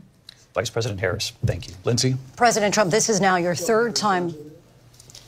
This is the most divisive presidency in the history of our country. There's never been anything like it. They're destroying our country, and they come up with things like what she just said. Going back many, many years, when a lot of people, including Mayor Bloomberg, agreed with me on the Central Park Five, they admitted, they said, they pled guilty. And I said, well, if they pled guilty, they badly hurt a person, killed a person ultimately. And if they pled guilty, then they pled, we're not guilty. But this is a person that has to stretch back years, 40, 50 years ago, because there's nothing now. I built one of the greatest economies in the history of the world, and I'm going to build it again. It's going to be bigger, better, and stronger. But they're destroying our economy. They have no idea what a good economy is. Their oil policies, every single policy. And remember this, she is Biden. You know, she's trying to get away from Biden. I don't know the gentleman, she says. She is Biden. The worst inflation we've ever had, a horrible economy because inflation has made it so bad, and she can't get away with that. Thank you. Your time is up, I want to respond to that, though. I want to just respond briefly. Clearly, I am not Joe Biden, and I am certainly not Donald Trump. And what I do offer is a new generation of leadership for our country, one who believes in what is possible, one who brings a sense of optimism about what we can do instead of always disparaging the American people. I believe in what we can do to strengthen our small businesses, which is why I have a plan. Let's talk about our plans and let's compare the plans. I have a plan to give startup businesses $50,000 tax deduction, to pursue their ambitions, their innovation, their ideas, their hard work. I have a plan, $6,000 for young families for the first year of your child's life, to help you in that most critical stage of your child's development. I have a plan that is about allowing people to be able to pursue what has been fleeting in terms of the American dream by offering a help with down payment of $25,000 down payment assistance for first-time home buyers. That's the kind of conversation, I believe, David, that people really want tonight, as opposed to a conversation that is constantly about belittling and name-calling. Let's turn the page Vice President and move Harris, forward. Thank you. Let's turn to policy. President Trump, we have to move on. President Trump. Let's turn to policy, please. She has a plan to defund the police. She has a plan to confiscate everybody's gun. President Trump, she has we do a have plan to move on to not other allow issues. fracking in Pennsylvania or anywhere else. Okay, that's what her President. plan is until just recently. I just need Lindsay, to go ahead. respond because Trump, no, the President former Trump, president has said no, something twice that I need to respond to. I'm sorry. We're going to move on, Vice President Harris. President Trump, this is now your third time running for president. You have long vowed to repeal and replace the Affordable Care Act, also known as Obamacare. You have failed to accomplish that. You now say you're going to keep Obamacare, quote, unless we can do something much better. Correct. Last month, you said, quote, we're working on it. So tonight, 9 years after you first started running, do you have a plan, and can you tell us what it is? Obamacare was lousy health care, always was. It's not very good today. And what I said, that if we come up with something, and we are working on things, we're going to do it, and we're going to replace it. But remember this. I inherited Obamacare because Democrats wouldn't change it. They wouldn't vote for it. They were unanimous. They wouldn't vote to change it. If they would have done that, we would have had a much better plan than Obamacare. But the Democrats came up. They wouldn't vote for it. I had a choice to make when I was president. Do I save it and make it as good as it can be, never going to be great, or do I let it rot? And I felt I had an obligation, even though politically it would have been good to just let it rot and let it go away. I decided, and I told my people, the top people, and they're very good people. I have a lot of good people in that administration. We read about the bad ones. We had some real bad ones, too, and so do they. They have really bad ones. The difference is they don't get rid of them. But let me just explain. I had a choice to make. Do I save it and make it as good as it can be, or do I let it rot? And I saved it. I did the right thing. But it's still never going to be great, and it's too expensive for people. And what we will do is we're looking at different plans. If we can come up with a plan that's going to cost our people, our population, less money and be better health care than Obamacare, then I would absolutely do it. But until then, I'd run it as good as it can be run. So just a yes or no, you still do not have a plan? I have concepts of a plan. I'm not president right now. But if we come up with something, I would only change it if we come up with something that's better and less expensive. And there are concepts and options we have to do that. And you'll be hearing about it in the not-too-distant future. Vice President Harris, in 2017, you supported Bernie Sanders' proposal to do away with private insurance and create a government-run health care system. 2 years later, you proposed a plan that included a private insurance option. What is your plan today? Well, first of all, I absolutely support, and over the last 4 years as vice president, private health care options. But what we need to do is maintain and grow the Affordable Care Act. But I'll get to that, Lindsay. I just need to respond to a previous point that the former president has made. I've made very clear my position on fracking. And then this business about taking everyone's guns away.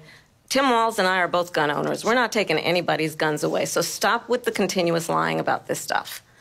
As it relates to the Affordable Care Act, understand, just look at the history to know where people stand. When Donald Trump was president, 60 times he tried to get rid of the Affordable Care Act. 60 times. I was a senator at the time. When I will never forget the early morning hours when it was up for a vote in the United States Senate, and the late, great John McCain, who you have disparaged as being, you don't like him, you said, at the time because he got caught. He was an American hero. The late, great John McCain, I will never forget that night, walked onto the Senate floor and said, no, you don't. No, you don't. No, you don't get rid of the Affordable Care Act. You have no plan. And what the Affordable Care Act has done is eliminate the ability of insurance companies to deny people with pre-existing conditions. I don't have to tell the people watching tonight, you remember what that was like? Remember when an insurance company could deny if a child had asthma, if someone was a breast cancer survivor, if a grandparent had diabetes? And thankfully, as I've been vice president and we, over the last 4 years, have strengthened the Affordable Care Act, we have allowed for the first time Medicare to negotiate drug prices on behalf of you, the American people. Donald Trump said he was going to allow Medicare to negotiate drug prices. He never did. We did. And now we have capped the cost of insulin at $35 a month. Since I've been vice president, we have capped the cost of prescription medication for seniors at $2,000 a year. And when I am president, we will do that for all people, understanding that the value I bring to this is that access to health care should be a right and not just a privilege of those who can afford it.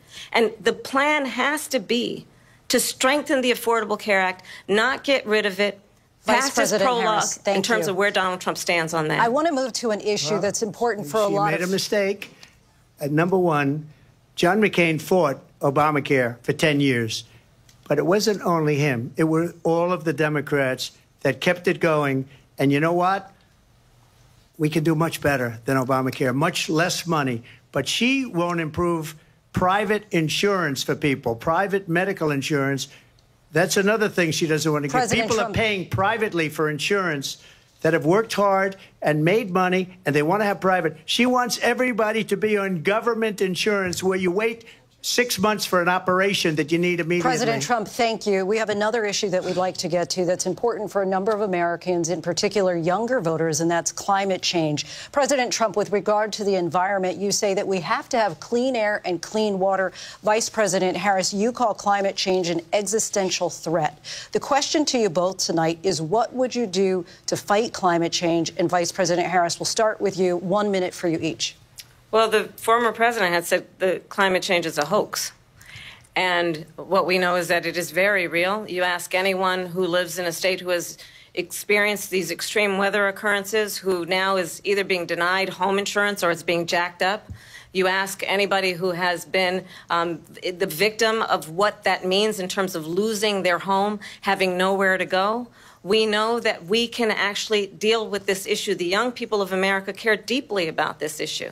And I am proud that as vice president over the last 4 years, we have invested $1 trillion in a clean energy economy, while we have also increased domestic gas production to historic levels. We have created over 800,000 new manufacturing jobs while I have been vice president. We have invested in clean energy to the point that we are opening up factories around the world. Donald Trump said he was going to create manufacturing jobs. He lost manufacturing jobs. And I'm also proud to have the endorsement of the United Auto Workers and Sean Fain, who also know that part of building a clean energy economy includes investing in American-made products, American automobiles. It includes growing what we can do around American manufacturing and opening up auto plants, not closing them like happened under Donald Trump. Vice President Harris, thank you. That didn't happen under Donald Trump. Let me just tell you, they lost 10,000 manufacturing jobs this last month. It's going, they're all leaving. They're building big auto plants in Mexico, in many cases owned by China. They're building these massive plants, and they think they're going to sell their cars into the United States because of these people. What they have given to China is unbelievable. But we're not going to let that. We'll put tariffs on those cars so they can't come into our country, because they will kill the United Auto Workers and any auto worker, whether it's in Detroit or South Carolina or any other place. What they've done to business and manufacturing in this country is horrible. We have nothing because they refuse. You know, Biden doesn't go after people because supposedly China paid him millions of dollars. He's afraid to do it. Between him and his son, they get all this money from Ukraine. They get all this money from all of these different countries. And then you wonder, why is he so loyal to this one, that one, Ukraine, China? Why is he? Why did he get $3.5 million from the mayor of Moscow's wife? Why did she pay him $3.5 million? This is a crooked administration, and they're selling our country down the tubes. President Trump, thank you. Thank you. We'll be right back with closing statements from both of our candidates. An historic night, this ABC News presidential debate from Philadelphia. Back in a moment.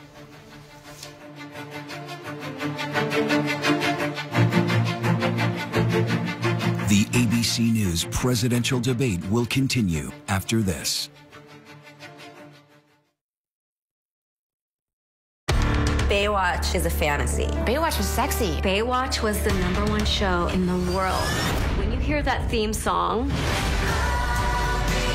had no idea how much fun I was going to have. It was addicting. People were just eating that stuff alive. it was a wild time, and I was a wild chick. Jason Momoa exploded. Carmen was a bombshell. Pamela Anderson was an icon. Pamela was the sweet girl from Canada who came to get the American dream. I'm really proud of everything I've done. Almost. Baywatch was a whirlwind of epic highs and bitter lows. It was a lot of pressure. Everybody was disposable, and if you didn't fit into their brand, you were gone.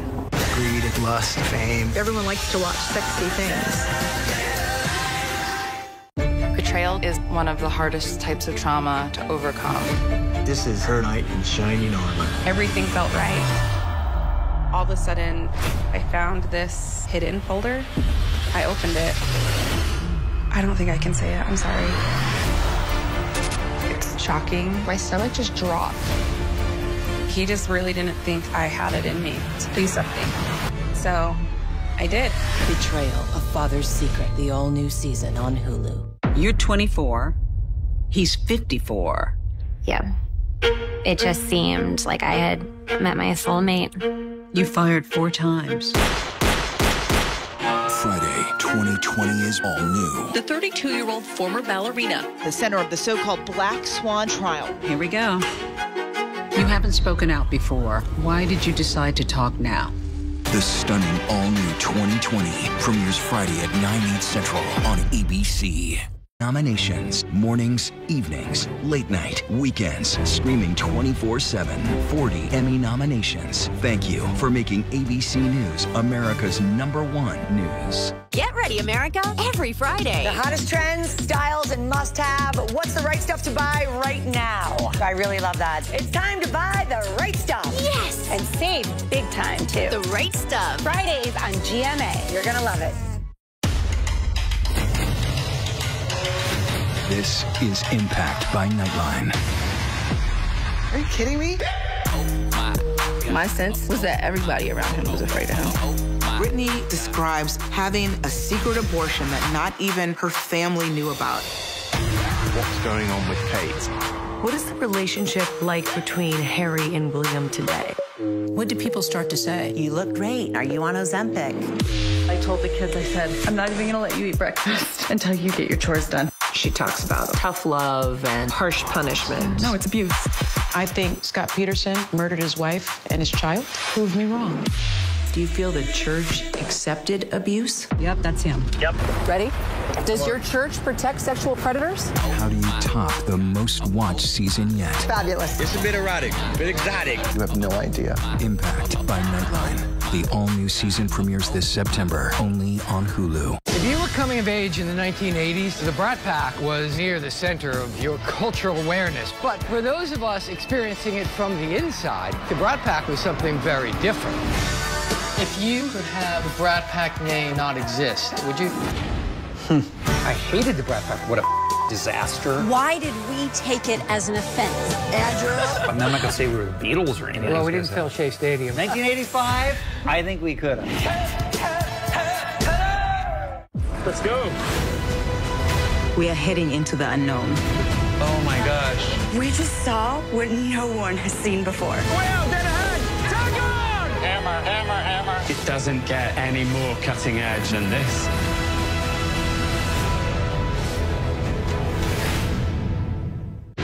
Reporting from the floor of the Republican National Convention, I'm Rachel Scott. Wherever the story is, we'll take you there. You're streaming ABC News Live. Live from the National Constitution Center in Philadelphia, Pennsylvania. Here again, David Muir and Lindsay Davis. Welcome back tonight. The time has come for closing statements, and Vice President Harris, we begin with you. So I think you've heard tonight two very different visions for our country.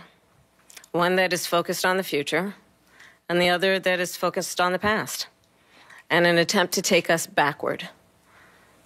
But we're not going back. And I do believe that the American people know we all have so much more in common than what separates us. And we can chart a new way forward. And a vision of that includes having a plan, understanding the aspirations, the dreams, the hopes, the ambition of the American people, which is why I intend to create an opportunity economy, investing in small businesses, in new families, in what we can do around protecting seniors, what we can do that is about giving hardworking folks a break and bringing down the cost of living.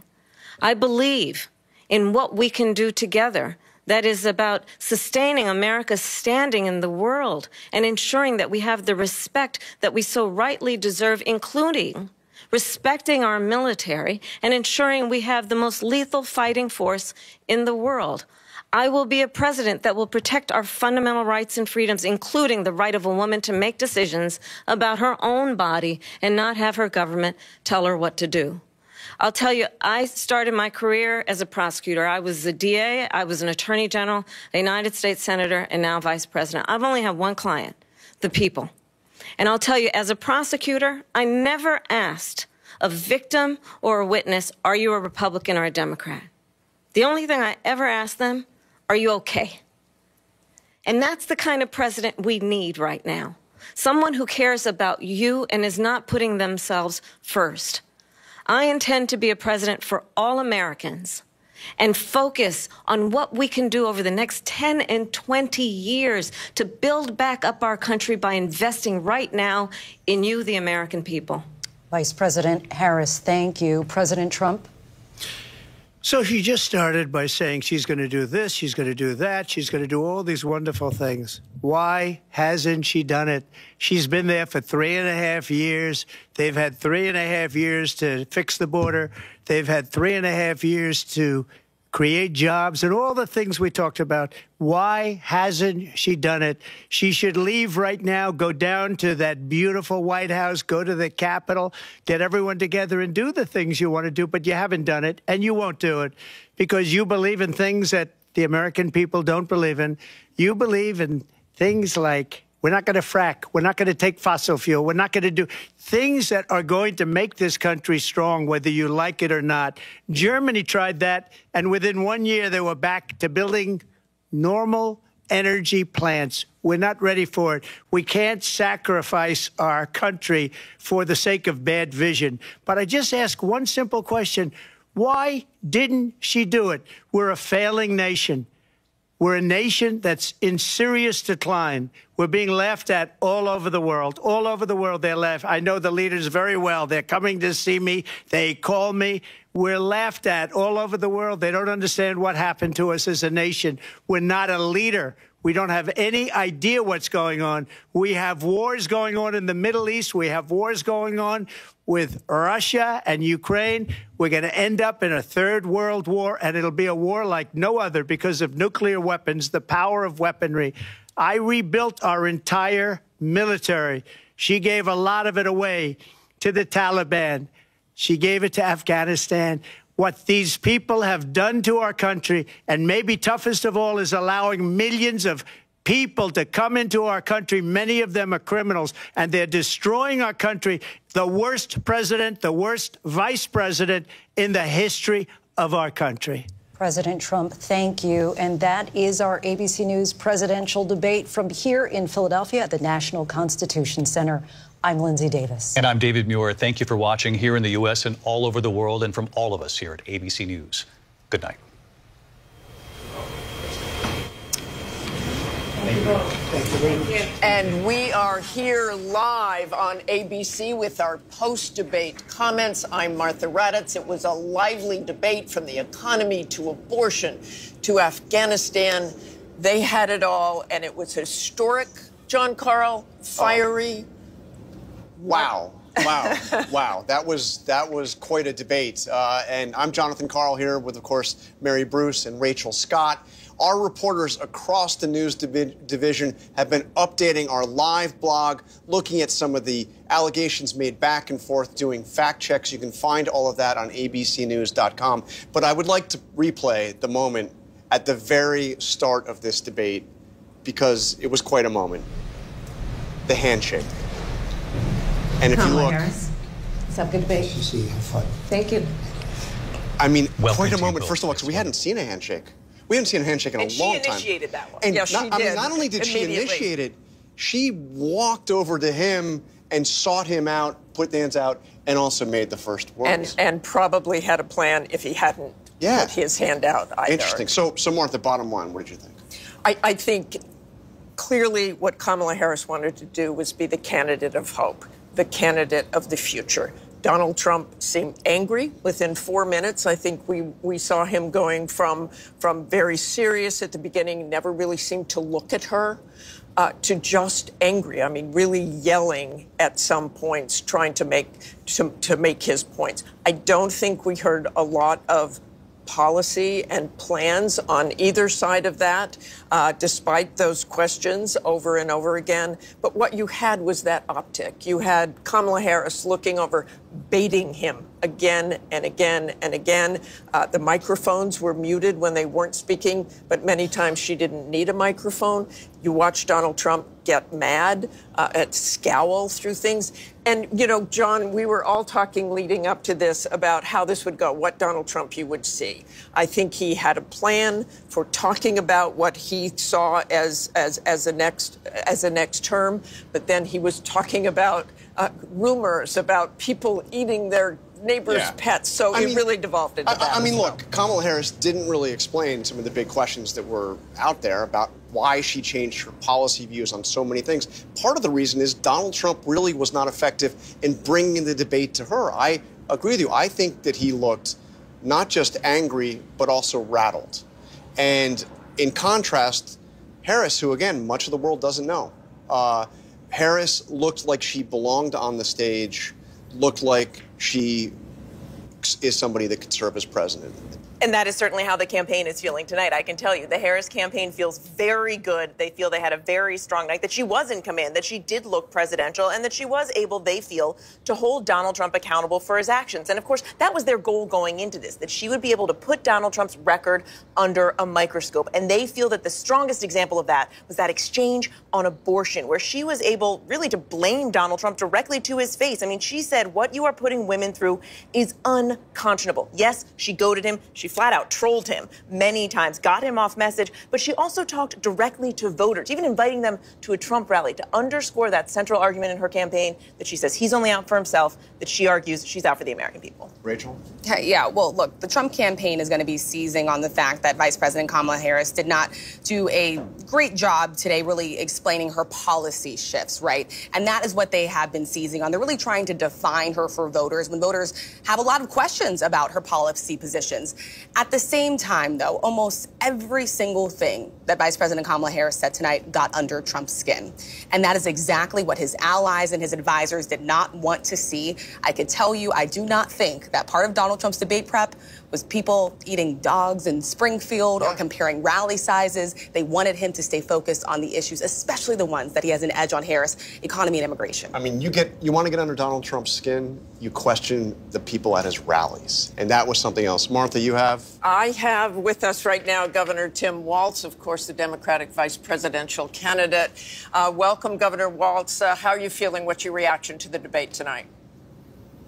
Martha, I'm feeling great because what I knew, and I think so many knew, and now many Americans know, is you saw a president for all America in Kamala Harris. You saw the confidence, you saw the vision, you saw the poise, and you saw the compassion for people, understanding she spoke about an economy that moves us forward, moves all of us forward, lets everybody be a part of it. And she continued to lay that out, whether it's reproductive freedom or how we start small businesses or making home ownership easier. And on the other side, you saw a nearly 80-year-old Donald Trump, angry, unhinged, and as you've been discussing, talking about things that are deeply concerning because they make no impact on the American public. He shouldn't be anywhere near the White House. And I have to tell you, if it weren't so dangerous, it reminds you of an old man yelling at the clouds. That was his thing. Get off my yard. That's what he did. Contrast that with the voice of Harris laying out the question for everything that matters. So I think country can see what happened tonight. We'll keep pushing forward. That's the way that the country wants to see our politics be. She laid it out clearly. Donald Trump brought nothing tonight. Anger, resentment. Governor Walz, I do want to ask you, she did not answer questions on abortion restrictions. She never really answered that question. Can you clear that up where the Harris-Walz ticket stands on that? Certainly, and you couldn't get any different than this. The reinstitution of Roe versus Wade, what was the law of the land for 52 years. You saw this in there, and him pushing back to the states, she's exactly right. It's people like Amanda in Texas, which everybody saw on the stage in Chicago, nearly bleeding out, having sepsis twice because she can't get the care. She's been absolutely clear on this. Everything Donald Trump said, that is untrue. The clarity of this is Roe. When you have Roe, you have the protections in place where women make their own decisions with their health care providers, not Donald Trump. Okay, thanks so very much for joining us, Governor Walz. John? And we have the other side of the ticket. We have Senator J.D. Vance, Donald Trump's running mate, joining us now. Senator Vance, thank you for joining us. Thanks, John. I appreciate it. So I want to get to one part in the debate where you came up. Donald Trump was asked if he would veto a national abortion ban. He didn't answer the question, suggested, I guess, that he wouldn't. And then it was pointed out that you, in fact, said not that long ago that he would veto a national abortion ban. Can you explain the mix-up here? Well, I think the president's been very clear that he doesn't want a national abortion ban. I think in some ways he finds the question a little bit ridiculous because why are we asking him about legislation that's never going to actually happen and why he would veto it or not veto it when he says very explicitly that he doesn't support a national abortion ban and he wants these policies to be made by the states. But I think there's a deeper and more important issue here in this debate, which is that you had Kamala Harris effectively echoing platitude after platitude after platitude. The American people can't pay their grocery bills on platitudes. They can't put their kids in a house on platitudes. And Kamala Harris had a lot to say, but very little actual substance behind it for how she's going to lower grocery prices, secure the border, and make housing more affordable in this country. She's been the vice president for 3.5 years. She can't run on a record, and she apparently can't run on much of her plans either, because it's just a lot of slogans and not a whole lot of substance. But Senator Vance, why won't he just say that he would veto the national abortion ban? And by the way, had you spoken to him about it before you were put in a position to answer that question? No, I hadn't spoken to him about it because, again, Donald Trump thinks the question is absurd because he doesn't support a national abortion ban, and he's been explicit about it. And, John, I think that it's so preposterous for the media to focus so much on an issue where Donald Trump has been crystal clear and not on the fact that people can't afford groceries and housing because of Kamala Harris's policies. This election is actually quite simple, and Kamala Harris and apparently the media would like to distract Americans on issues, by the way, that Donald Trump's been crystal clear about, but they're not talking nearly enough. This debate didn't talk nearly enough about the fact that Americans are struggling because they can't afford groceries, they can't afford housing, and a lot of their kids are dying of fentanyl overdoses because Kamala Harris has let the Mexican drug cartels take over the southern border. This is a disgrace, Senator, what's going on in our country, John, and we could do so much better if we just had better leadership. We've got the best workers, the most beautiful country, the best natural resources, but Kamala Harris's leadership is squandering the great benefits of this country. It's why we've got to get back to Donald Trump's leadership. Senator, by the way, I asked because he hadn't been crystal clear and he said something different than what you said. That's why I was seeking clarification. But let me ask you about this for just very quickly. I heard Donald Trump before this debate describe Kamala Harris as, I'll just read a few of them, a low IQ individual, somebody who doesn't have the mental capacity to be president, really dumb, unable to put two sentences together. Is that what you saw on the stage tonight? John, what I saw was a lot of slogans. I think the American people are smart, and Kamala Harris talks to them like they're children. She repeats these ridiculous platitudes where if you actually think about what she said, you realize that it doesn't make any sense. She talks a lot about her plans, but then her plans, when you analyze the substance, don't make any sense. And more importantly, John, the American people don't get fed on plans. She has been the vice president for 3.5 years. What she can't do, refuses to do, and has no ability to do is to say, I accomplished lower prices because she didn't, or I accomplished lower housing prices because she didn't, or I secured the southern border because she didn't do that. She has failed as vice president, and the fundamental question is, do we want to give her a promotion? I think the answer has to be no, John. All right, Senator Vance, thank you for joining us. Mary. One thing both sides can agree on, this was a consequential night in this race. More reaction when we come back. Stay with us.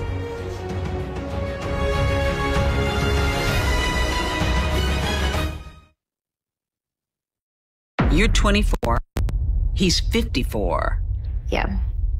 It just seemed like I had met my soulmate. You fired 4 times. Friday, 2020 is all new. The 32-year-old former ballerina, the center of the so-called Black Swan trial. Here we go. You haven't spoken out before. Why did you decide to talk now? The stunning all-new 2020 premieres Friday at 9, 8 Central on ABC. Hey, good morning, America.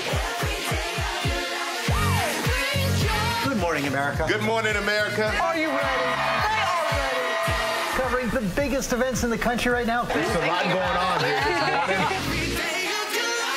You don't just see it, you feel it. I'm in. I'm in. I'm in. I'm in, too. I'll be here. I am here and so happy. I'm in. I'm in, too. Michael, George, Clara, Ginger. Baywatch is a fantasy. When you hear that theme song, it was a wild time, and I was a wild chick. Jason Momoa exploded. Carmen was a bombshell. Pamela Anderson was an icon. I'm really proud of everything I've done. Almost.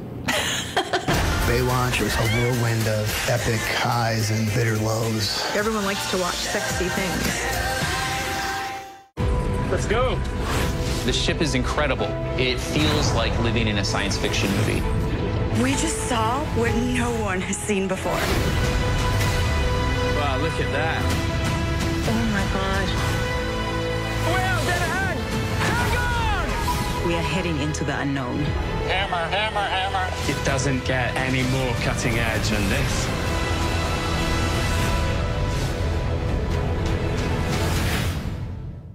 What's good to watch, read? Where can I get a great deal on what I'm just dying to buy?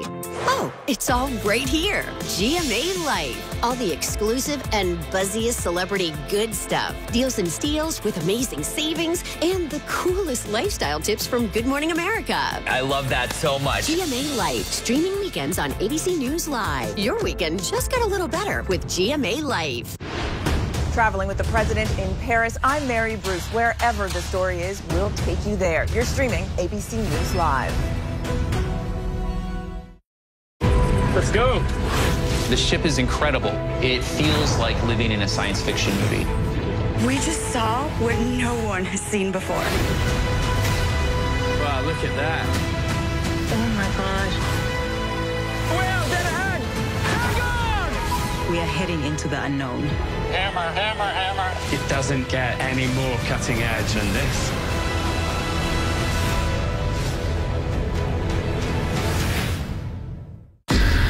It was a regular day for 19-year-old Melissa Witt. Something terrible had happened to her. You had several suspects. All these kinds of leads. A known serial killer in your area. Could he be involved? We're actually finding key evidence that could have slipped through the cracks. Her last hours on this earth were horrific. This beautiful young girl. Police will find out what happened. At Wit's End, The Hunt for a Killer, only on Hulu.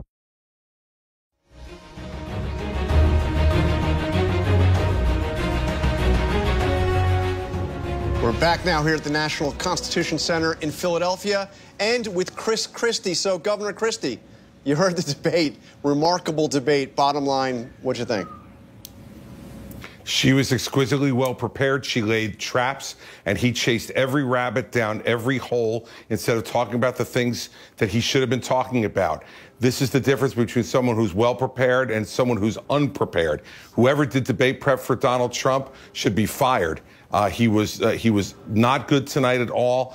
And what Harris did was what she had to do, which was to prove that she belonged on that stage. She has a voice that wants to try to unite the country. And Donald Trump spent more time talking about people eating pets, people at his rallies, and whether he had more or less than he did about the economy.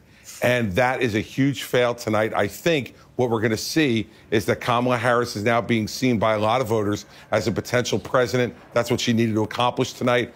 Trump better get to work or he's going to lose this election. Characteristically blunt assessment from Governor Chris Christie. Thank you, Governor. Mary? All right, let's go to former DNC Chair Donna Brazile. So, Donna, you have certainly studied many a debate in your career. How does this one compare? I think it was one of the best debate performances I've ever seen in my life. And I've seen a lot, and I've helped a lot of people prepare for these big moments. She met the moment. She seized the opportunity to tell the American people what she would do during her 4 years. She commanded the issues, and she did not allow the former president to bait her. Instead, she led the way forward. She turned the page, and I think this race is about to get even more interesting now. We will see if it moves the needle, Donna. Thank you. All right, over to the other side now. Former RNC Chair Reince Priebus. All right, Reince, the Harris campaign says they want another debate. If you were advising the Trump campaign, would you tell them to do it? Sure, I would tell him to do it. And the reason is like I said before, Donald Trump's numbers just don't move. I mean, the reality tonight, I know Donna's excited, but the truth is Kamala Harris didn't address the most important thing that the American people care about, which is the economy and the cost of living. She had no answers on immigration. She had no answers when she was asked about defunding the police. She had nothing to say about the families that were lost in Afghanistan, which was a true layup. She should have been fact-checked a lot more on some of the things she said in regard to this comment about a bloodbath, which was about the auto industry. So, look, I think a lot of things were not said tonight that she needed to say in order to move the numbers. And I don't think Donald Trump's numbers move at all. They haven't moved at all for months. Reince Priebus, Donna Brazile, both thank you for your time. All right. Well, I got to say, again, what an incredible debate, consequential debate, no doubt. I don't know how many votes will actually be moved. I don't know how many persuadable voters are actually out there. But Kamala Harris had a chance here to introduce herself to the country, to people who know who she is but don't know where she stands. Now, you could debate how much she did in terms of the specifics of where she stands, but she stood up there, and I think it was very significant to hear Chris Christie say that she acted like, she seemed like she belonged. Exactly, and Chris was clearly impressed with that. But to your point, John, what matters is what the voters think. Kamala Harris was hurling things against Donald Trump, and he's been convicted, and January 6th and everything else she could throw at him. But in the end, right now, he is tied with Kamala Harris. Does this change anything? We've all seen debates where people are very proud of what they did. Hillary Clinton thought she won that debate, many debates in 2016, and she didn't win. So you have to be very careful, and it's very important to see what the voters think. And look, the Harris campaign certainly thinks that they were, they put him on the defensive. They are going to keep getting out and making this message. She's going to be out there in those critical battlegrounds again later this week. They're so optimistic. They want that second debate. As Rachel said, the message from the campaign tonight, Vice President Harris is ready for a second debate. They're looking for one in October. They say, is Donald Trump, ? One last goading of him to end the night. Wow, that is something else. I did not predict that at the beginning. Rachel. Bottom line, voters out there want a change. That's what the polls say. And both of these candidates really trying to present themselves as the agent of change. We will have to see in the polls who did the most effective job of doing that tonight. We will see. All right, that is it for us here in Philadelphia. A night to remember for sure. Our race for the White House post-debate coverage continues on ABC News Live, Disney+, Hulu, and anywhere else you stream live news. And your local news is next.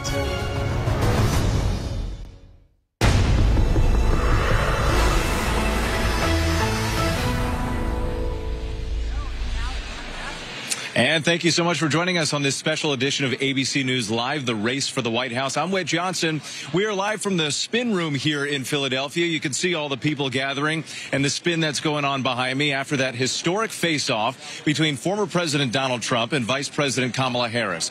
A pivotal night in a historically close presidential race. It started with a handshake and a nice to see you, but then the candidates held nothing back. Take a look. She was big on defund the police. In Minnesota, she went out. Wait a minute. I'm talking now. If you don't mind, please. Does that sound familiar? For 90 minutes, highlighting their vast differences on everything from America's involvement in foreign wars to abortion rights and immigration. The former president promising to strengthen the economy, while Harris offered a vision for a less divided country. We see in each other a friend. We see in each other a neighbor. We don't want a leader who is constantly trying to have Americans point their fingers at each other. And I'm going to build it again. It's going to be bigger, better, and stronger. Our polls showing the race still neck and neck within the margin of error, including in the battleground states. But the question on many people's minds right now is who won the night on this first and likely last face-off in the race for president. We have live team coverage from the National Constitution Center and here in the spin room. We begin with our Jay O'Brien covering it all. Kamala Harris. Tonight, the historic face-off. Vice President Kamala Harris and former President Donald Trump going head-to-head in their first and what will likely be their only debate before Election Day. If she becomes president, this country doesn't have a chance of success. She has no policy. Everything that she believed 3 years ago and 4 years ago is out the window. I'm going to actually do something really unusual, and I'm going to invite you to attend one of Donald Trump's rallies. What you will also notice is that people start leaving his rallies early out of exhaustion and boredom. And I will tell you, the one thing you will not hear him talk about is you. Trump lashing out. It's just been so bad. It's so ridiculous. Trump in his 7th presidential debate, Harris her first.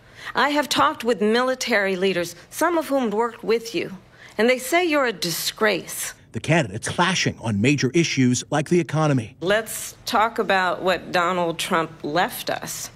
Donald Trump left us the worst unemployment since the Great Depression. And what we have done is clean up Donald Trump's mess. I am actually the only person on this stage who has a plan that is about lifting up the middle class and working people of America. I had no inflation, virtually no inflation. They had the highest inflation perhaps in the history of our country, because I've never seen a worse period of time. People can't go out and buy cereal or bacon or eggs or anything else.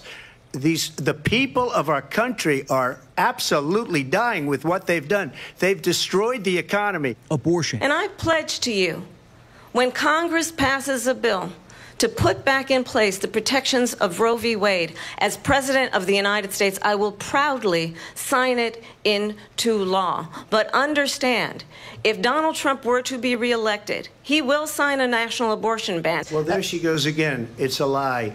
I'm not signing a ban. Now, I believe in the exceptions for rape, incest, and life of the mother. She said she'll go back to Congress. She'll never get the vote. It's impossible for her to get the vote. And immigration. I'm the only person on this stage who has prosecuted transnational criminal organizations for the trafficking of guns, drugs, and human beings. They've destroyed the fabric of our country. Millions of people let in. And all over the world, crime is down. All over the world except here. Crime here is up and through the roof. Harris mentioning Trump's legal woes, including 4 felony indictments and 1 conviction. I think this is so rich, coming from someone who has been prosecuted for national security crimes, economic crimes, election interference, has been found liable for sexual assault, and his next big court appearance is in November at his own criminal sentencing. Trump doubling down on his lies that he won the 2020 election.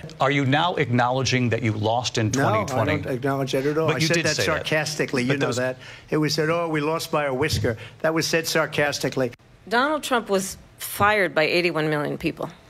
So let's be clear about that. And clearly he is having a very difficult time processing that. Their differences stark, making their pitches in a race that poll after poll show is neck and neck. The President of the United States is commander-in-chief, and the American people have a right to rely on a president who understands the significance of America's role and responsibility in terms of ensuring that there is stability and ensuring we stand up for our principles and not sell them for the benefit of personal flattery. I probably took a bullet to the head because of the things that they say about me. They talk about democracy. I'm a threat to democracy. They're the threat to democracy with a fake Russia investigation. Plenty of big moments in the debate tonight. So joining us now is former Congressman Cedric Richmond, who's now co-chair for the Harris-Walz campaign. Mr. Richmond, thank you so much for joining us. We appreciate it. Heading into tonight's debate, the polls were showing that Kamala Harris still needed to tell her story, that voters wanted to know more about her and the issues and where she stood on the positions that matter to the voters. How do you think she did tonight? Well, I think rightfully so. I think voters deserve to know the candidates that they're voting for. And I think she did an excellent job tonight talking about not only her values, but talking about her plan for the American people. And I think that was the big difference tonight. She focused on how do I help Americans dealing with several challenges, the challenges of child care, the challenges of affordable housing, the challenges of rising grocery prices. And I think she addressed all of that. And I think the American people are giving her a fresh look, and I think she did an excellent job. Donald Trump, the former president, says that she's a flip-flopper. She can't be trusted because her issues have evolved so much over the years. Do you think that she properly addressed that tonight? Absolutely. I think that she hit it direct on and talked about, for example, with fracking and healthcare. She said she wouldn't ban fracking as vice president. She didn't ban fracking, and she has no intention on banning fracking. When she talked about healthcare, she said her values was always that healthcare should be a right and not a privilege just for the rich. And she talked about how to expand healthcare. So I think she did a very good job of going into her policies and how they align with her values as growing up in a middle-class family, and how that relates to the families in the United States right now. Another thing heading into tonight, the polls showed that voters, for the most part, trusted Trump more on some key issues like immigration and the economy. Kamala Harris did not answer the question right off the top of whether Americans are better now than they were 4 years ago before Joe Biden took office. Is that going to be a continued problem for her? 4 years ago, 50% of the schools in this country were closed. You had thousands. Pandemic. But 50% of the schools in this country were closed. 10 million people were out of work. You had businesses shut down. And now you have a resurgence, 16 million jobs created, schools open. So I think what the vice president was doing, and she did a good job of doing, was articulating where we started, where we are now, and what her plans and how it would chart a new way forward. And I think she did a good job of that. I want to go ahead and take a listen to a clip here that we prepared. This is the candidates talking about each other's policies. Let's take a listen.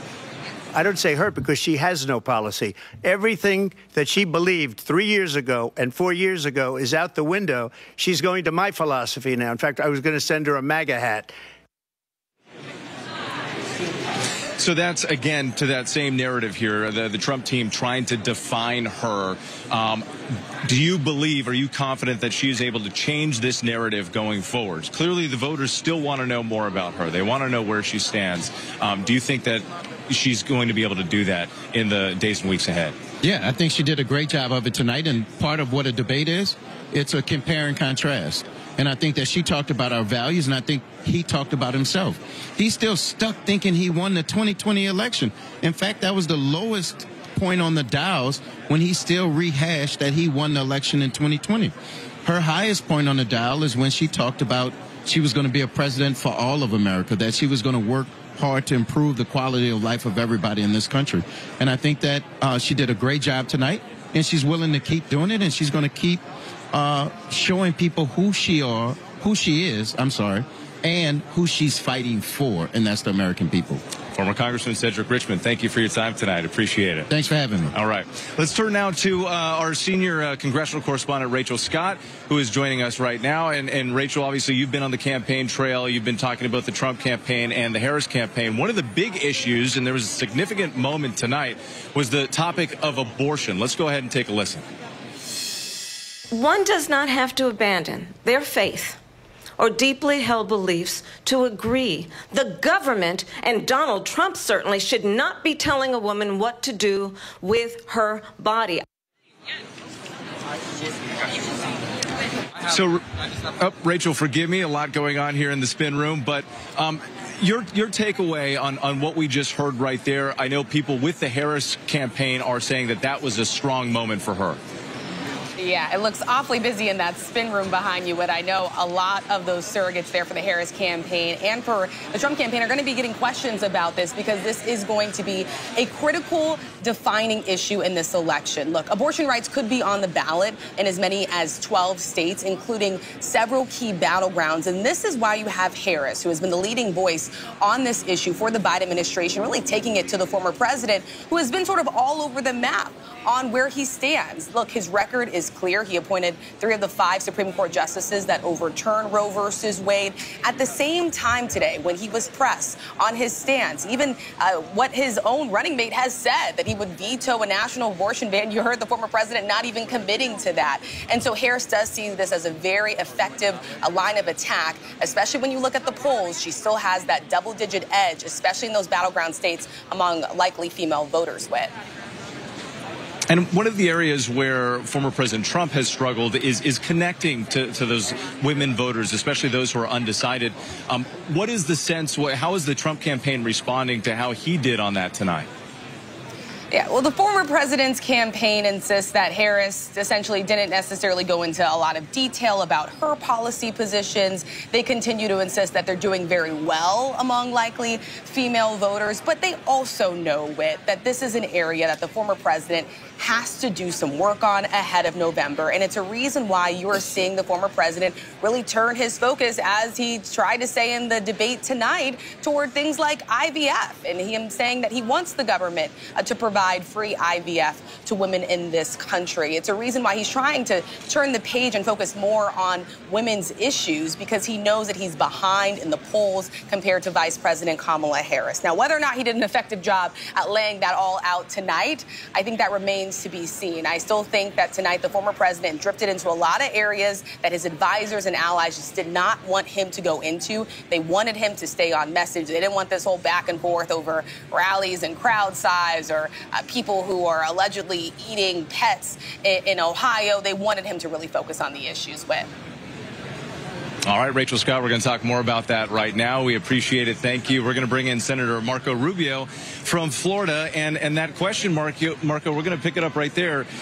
We've heard from advisors and Trump campaign officials going into tonight that they were hoping that the former president would stay on the issues and stay on message. Do you believe that he accomplished that? How would you rate him tonight? First of all, I think that Donald Trump has been running for president since 2016. He has been president. Americans have lived under the Trump presidency. He's well defined on these things. And a lot of things he said tonight, it's part of the persona. And so I think if he hadn't done some of those things, people would be watching and saying, oh, that's a different Donald Trump. It's not the same guy. I think the person with the onus tonight was Kamala Harris, who's still not very well known. And I think tonight what you take away from it and everything she says and in the days to come, what I think a lot of voters, real voters, not political pundits, not people like me, just people that are out there in the real world watching this that are going to be voting, that aren't daily political people, they're taking away from it. We don't know a lot about her. And tonight we found out she either basically is the same as Joe Biden on public policy or even potentially farther to the left, given her positions in 2019 and 2020 when she wanted to pay for the transgender surgeries of illegal migrants in detention, when she was raising money to bail out rioters. A lot of people didn't know she was doing that, where she wanted to defund ICE. Or she's just like Don. And by the way, one of the most outrageous moments tonight, she stood there and basically touted what happened in Afghanistan as a success, that it was a great success. It was a humiliation. It was a disaster. It was not a withdrawal. It was a retreat, and a costly retreat. It cost 13 American lives. Cost our national prestige. She tried to put it back on the Trump campaign in the sense that these were dates that were previously established and negotiated by the Trump administration. Well, that's what she said. That's a lie, because there was no dates that said the Taliban runs you out. What happened there basically was the Taliban forced the Afghan government that she was bragging about, it just collapsed. They just abandoned their posts. They ran us out of the country. They gave us 72 hours to get out, and we had to leave behind $90 billion worth of equipment that they were just parading around the other day. That was not a part of any Trump plan. That most certainly was not part. That was a result of the collapse of that government due to the malfeasance, malpractice of the State Department and the Department of Defense. Not a single person's been fired for it. Everybody sees it for the humiliation that it was, even Democrats. And she's bragging about it as a great success. But there's a lot more to unpack here. Tonight, for the first time, that 25% of Americans that say they wanted to learn more about her, they're beginning to learn that, in fact, she was not born on July 24th of this year. She was vice president. She's been there when 50% increases happened in our groceries bill. She's been in the White House when over 10 million people have entered this country unlawfully over the last 3.5 years. Can I ask you about immigration? Yeah. Obviously, this is something that you've spoken about, and so has the former president. Polls show that Americans, voters, at least right now, trust former President Trump more on the issue of abortion. But does it help his case when he comes out? Immigration. On immigration, forgive me. On immigration. But does it help his case when he comes out and talks about things like, migrants kidnapping and eating pets in Ohio? Does that help his there's case? People, listen, I don't know if that's true or not true. And what he said tonight was that there are people out there putting that on social media. Government officials have told us that. The city manager said they had no reports of it. But there are actual people, real people who are claiming this, and that it's happening in Springfield, Ohio, that's had like an influx of 15 or 20 million migrants brought here under this parole program. And that's claims that people are making, and that's what he's pointing to. But irrespective of that, beyond it, I was just in Ohio last week, and people were talking about Springfield, and what they were saying is it has been a real burden on, that same city manager, I believe, was the one that came out and said we have a housing crisis because they flooded our community with people that were brought in under the Biden parole program. The Biden immigration program has been a complete and absolute disaster. It has led to 9 or 10 million people coming into this country unlawfully, including people they claim they vetted that turn out to be members of a very violent Venezuelan gang that is now terrorizing New York City, Chicago, parts of Florida, and Aurora, Colorado, as was pointed out tonight. She has to answer for that. She's been there when all this was happening. Why didn't they do anything about it? I was disappointed, frankly, that she was not pressed more on that, on the record of the last 3.5 years. She has not been some bystander. She has been in the White House, the second most powerful figure in this administration, when all these terrible things have happened to our country. She should have been forced to answer more for that. That said, I think that tonight those issues, President Trump effectively raised those issues in the minds of a lot of undecided voters who I think are going to begin to take that into account as they fill in the blanks of who she is. What about the issue of election integrity? Trump, again, tonight would not acknowledge the results of the 2020 election. He also, when asked multiple times if he had any regrets about January 6th, didn't answer that question. Is that going to be a problem for him? Well, I think what he said about January 6th was that he's not responsible for what happened that evening. You don't think he bears any responsibility for? I believe in individual agency. I think there were a lot of people that went to Washington to protest, and there were a handful of crazies that went in to do something they shouldn't have done. And among those, there were people that were violent and people that committed crimes. And the ones who committed violent crimes, those people should serve their sentences if you committed an act of violence. But I don't think that they did it. Donald Trump didn't tell them to go do it, and that's what he has said. I do think, on the other hand, we have to ask Democrats, what about these people that were out there excusing the rioters that were burning down American cities, some of whom weren't even prosecuted? Do you have confidence that this is going to be a free and fair election, and that there will be Yeah, listen, free and fair elections is one thing, but people have to have confidence in the process. For example, in the state of Georgia, they entered into a consent decree. They ignored their own laws because they entered into a consent decree and allowed a court to change their laws and how you're allowed to vote and when and what method and so forth. And when you do that in multiple places, including here in the Commonwealth, that undermines people's confidence, especially in a close election. That's why election laws are so important. That's why they need to be followed. It's not just about getting the count right. It's about conducting an election in a way that gives everybody confidence that nothing happened that shouldn't have happened. And that didn't happen in 2020 because COVID caused a lot of states to try to create flexibility that didn't exist in statute. But the investigations never found any examples of widespread fraud. But it's almost impossible to find widespread fraud. But that's not the claim I've ever made. The claim is that they have not followed their own laws. And when you don't follow your own laws of election, you open the door to fraud. But more importantly, you open the door to a lack of confidence in your electoral process. When you say these are the rules and then you violate those rules, you are undermining people's confidence in the election, especially when one side comes up short by a very narrow margin. That's why election laws are so important, to protect people's confidence in the elections. That's why they're so important, and they weren't followed in 2020 in multiple jurisdictions. All right, Senator Rubio, thank you for your time. We appreciate it. Let's go ahead and head over to our chief White House correspondent, Mary Bruce, who's been talking to both campaigns. Mary, your thoughts on what we've been hearing so far from the Harris campaign? Well, look, they certainly are absolutely thrilled with how this night turned out. They think that Kamala Harris was out there looking presidential, that she was in command, and that they feel she did, shine a spotlight on Donald Trump's record, that she was able to articulate her positions and pivot and get under Trump's skin. And look, there's no question she did successfully goad him in many instances, and they feel that she was really successful at that she threw Donald Trump off message. And it does appear, is that Donald Trump there going into the spin room, perhaps, making an entrance there as well? Whit, I know you'll keep an eye on that. Let me know if you need to turn there. But, one of the things that's so interesting is looking ahead now. Where does the Kamala Harris team go? Because so much of this comes down to whether, they can spin this how they want. Trump's team can spin this how he wants. But what it comes down to are those key independent voters. Harris is going to be out there in those key battleground states in the coming days. And they feel this was so successful. They are now asking for a second debate in October, challenging Trump to see if he will accept that debate. Maybe you can shout that question to him there, Whit. And in a final, sort of top off the night here, Taylor Swift tweeting out to her 283 million followers that she is now endorsing Kamala Harris. With that is going to be something that's hard for Trump to shake off. Hey, Mary, forgive me. Former President Donald Trump is here in the spin room. Whenever there's an audience, we know that the former president likes to be part of it. So he has essentially taken over.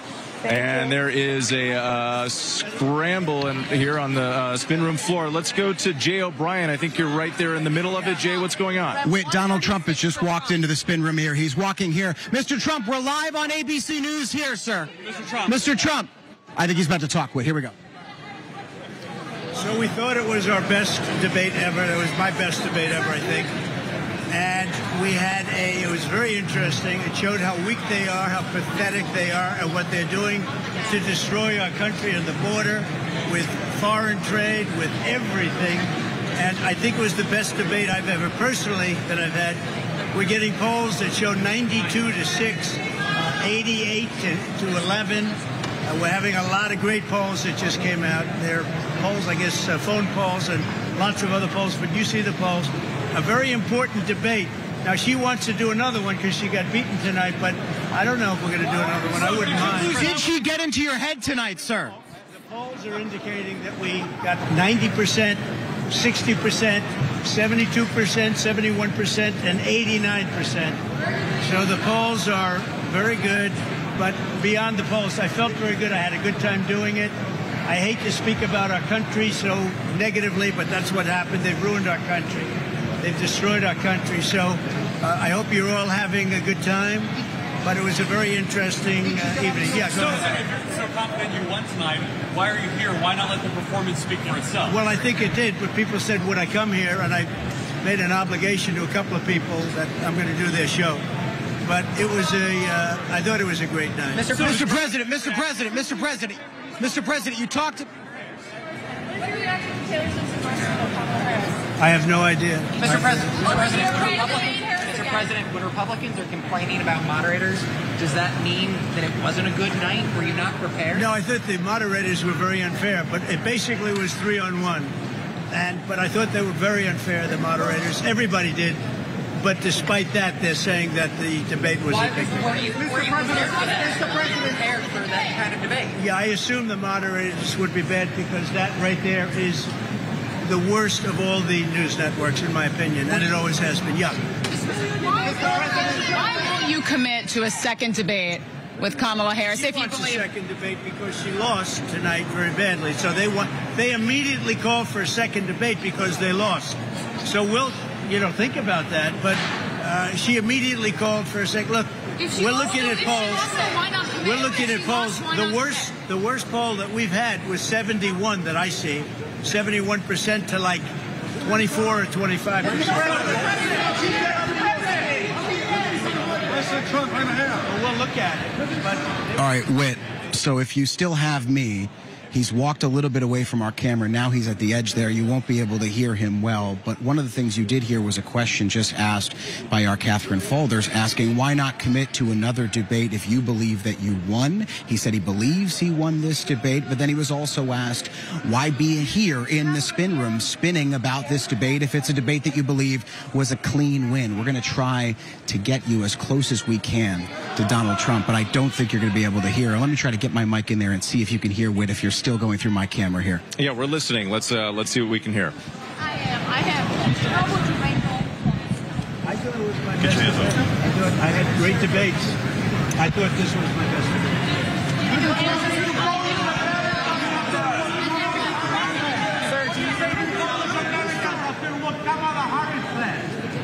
Well, I thought she was not very good tonight. She didn't protect the vice president. He's the office of the vice president. And certainly,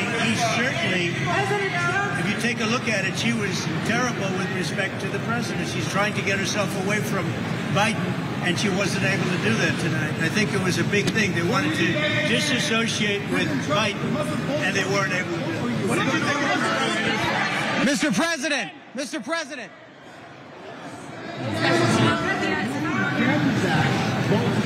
What have I done?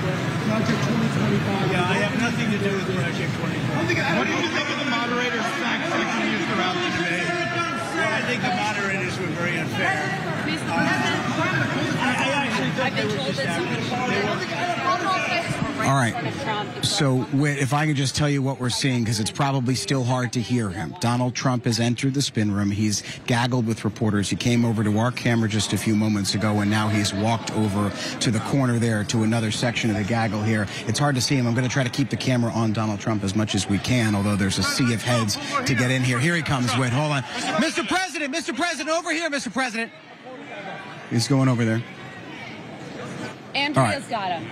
So if you can see, that's the back of his head.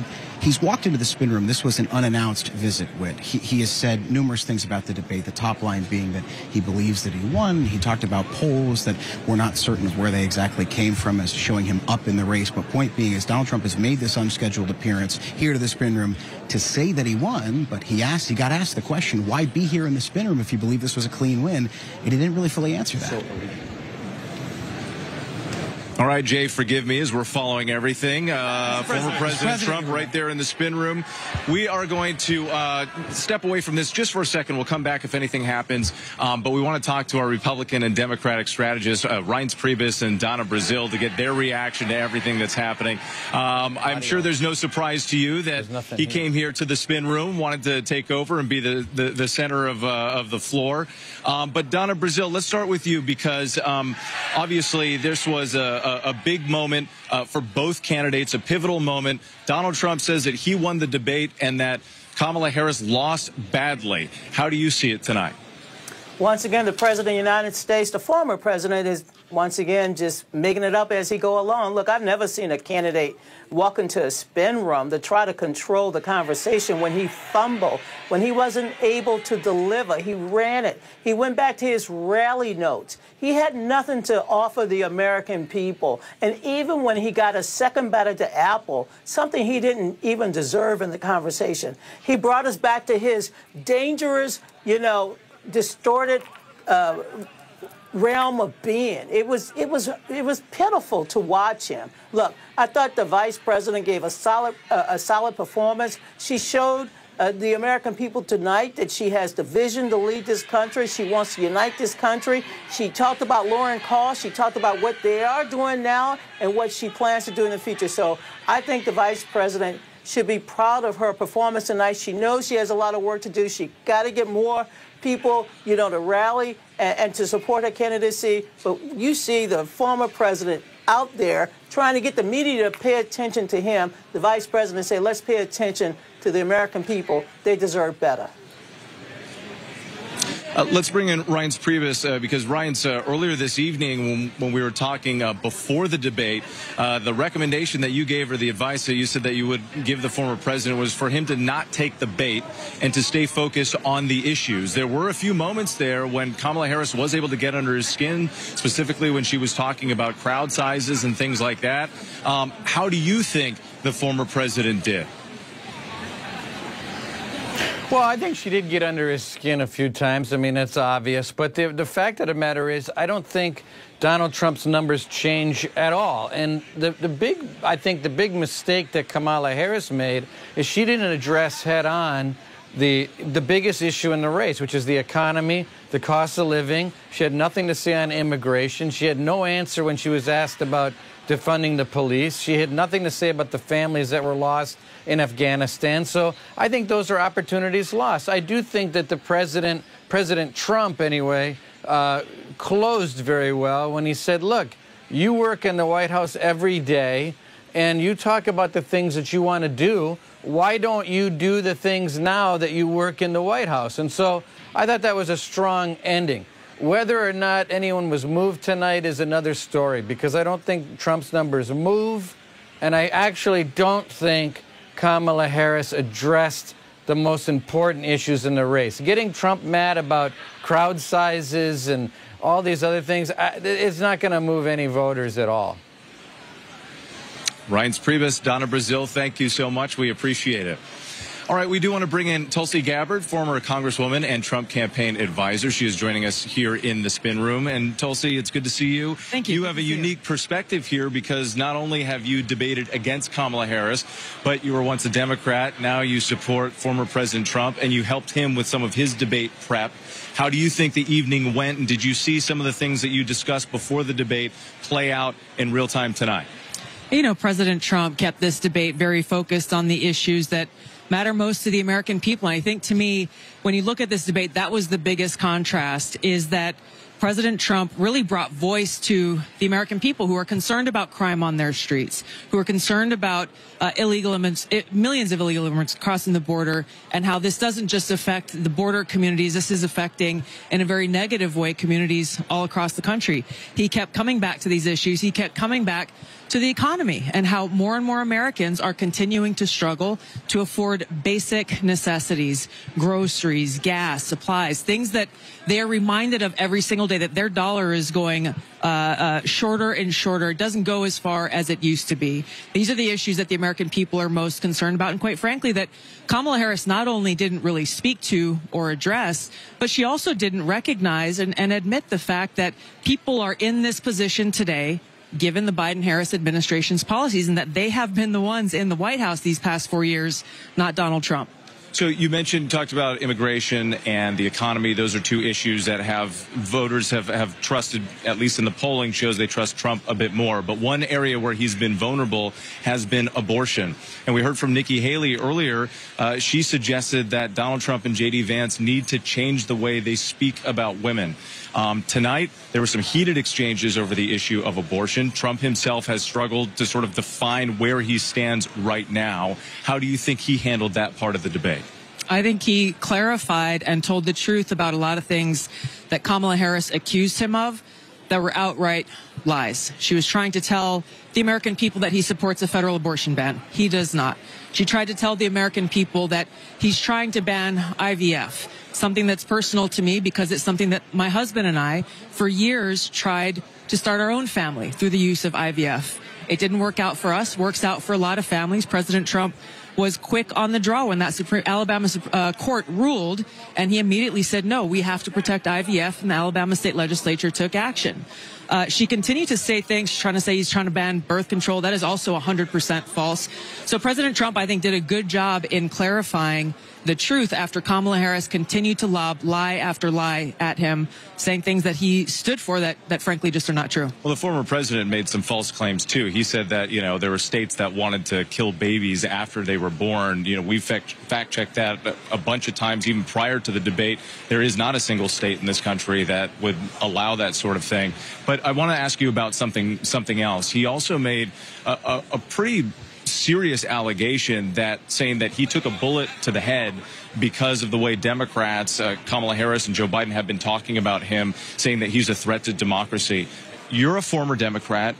Do you think that Democrats are to blame, at least in part, for that assassination attempt? And remember, the FBI says they don't know what the motive was in that attack.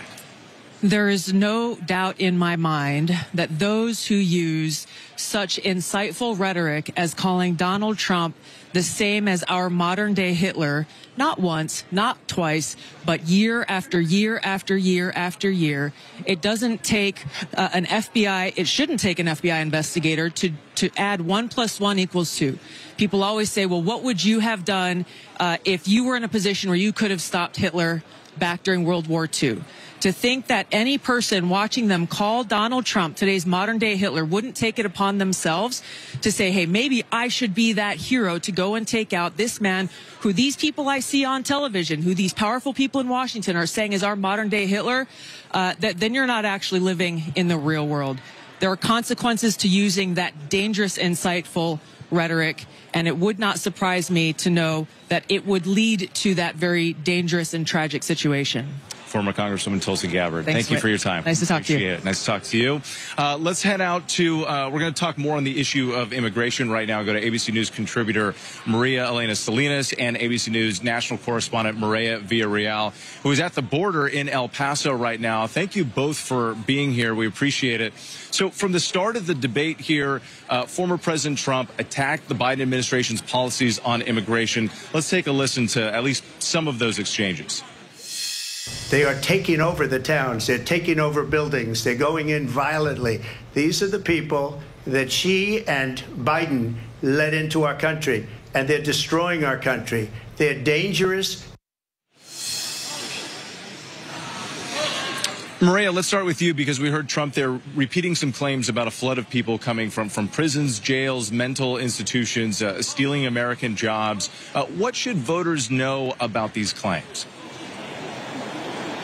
Whit, listen, we talked about this in the pre-show, that this would be his fallback because he feels very confident when he talks about immigration, very supported. But there is some issue, some concern with this because a lot of what he talks about are spins on exactly what the truth might be. So, for example, yes, we've had some record numbers during the Biden administration of encounters with migrants at the border. However, that does not mean that they are coming from mental health institutions and prisons. In fact, there are no facts that actually prove that statement that he has continued to say. Some other points that definitely stuck out to me. Again, we've heard a lot of people referencing the comment he made from Ohio and how migrants are stealing pets and eating them. Again, we've had a number of people fact check that, and it is not true. I mean, and then the biggest one for us is when he talks about the influence of the presidential election and how migrants are being shipped to the United States in order for them to vote. Look, it is very clear there are laws on the books that say already that you have to be a U.S. citizen in order to vote. If you vote illegally, you will go to jail. So those laws are already in the books. So yes, while we did hear Trump talk a lot about immigration, we didn't really hear a lot of truth here. On the other side of it, Whit, I do want to point out that every time Kamala Harris was asked about immigration, we didn't hear what voters have continued to say they need. They wanted policy, they wanted facts, they wanted strategy for the future. I just don't think that we heard that from either candidate tonight on this particular issue, which is very big for voters. And Maria Elena, let's bring you into this conversation. Recent polls suggest voters do trust Donald Trump over Kamala Harris on the issue of immigration. We've talked about that. Did Vice President Harris do an effective job outlining how her policies would be different from Biden's? She's trying to walk a fine line here, being a supportive vice president while also being a candidate that she says about the future. Right. Vice President Harris did not really talk much about immigration other than to accuse former President Trump of killing the bipartisan bill by convincing Republicans to simply not vote for it or not put it out on the floor. And what she did say was that she would sign that bipartisan bill once it was approved by Congress and would turn it into law. Of course, this is a bill that would limit the amount of migrants that could enter the country and put more agents at the border. But let me just say that it seemed as if President Trump is running on demonizing immigrants and creating fear that they are criminals, killing Americans and eating cats and dogs, like Mireya mentioned. But on the issues that Latinos really care about most, the economy, the high cost of housing, she did spell out what she would do to improve living conditions, at least somewhat. And former President Trump, on the other hand, didn't really give any specifics other than saying that the economy under him would be bigger and better and that he would impose tariffs on foreign countries. So when it comes to the issues that Latino voters care about, there seem to be more specifics from VP Harris than from former President Trump. I think a lot of Latino voters out there would have liked to hear more on what Kamala Harris plans to do, and if she really is going to implement that double approach, which is tough on the border, but at the same time, be humane when it comes to immigrants that are already living in this country and have families. So that, I think, part is pending. We'll stand by to hear more as the campaign continues. Maria Elena Salinas and Mireya Villarreal, thanks to you both. And as we mentioned earlier, the economy, of course, one of the major points of interest for tonight's debate. So here to discuss more on that and how the candidates did on that issue, Elizabeth Schulze is joining us. So, Elizabeth, what answers on the economy specifically stood out to you the most? Well, and Whit, the very first question of the debate was on the economy. Vice President Harris was asked if she believes Americans are better off now than they were 4 years ago. And frankly, as you pointed out, she didn't answer the question. She instead pivoted to talk about, in broad brushstrokes, some of the policies that she's highlighting: small business tax credits, down payment assistance for home buyers, an expanded child tax credit. Notably, some of the policies she highlighted on the economy front, Whit, were distinct from what we've seen under President Biden. She is really trying to distance herself in some ways from President Biden's economic record, because we know that this has been a liability for the Biden administration.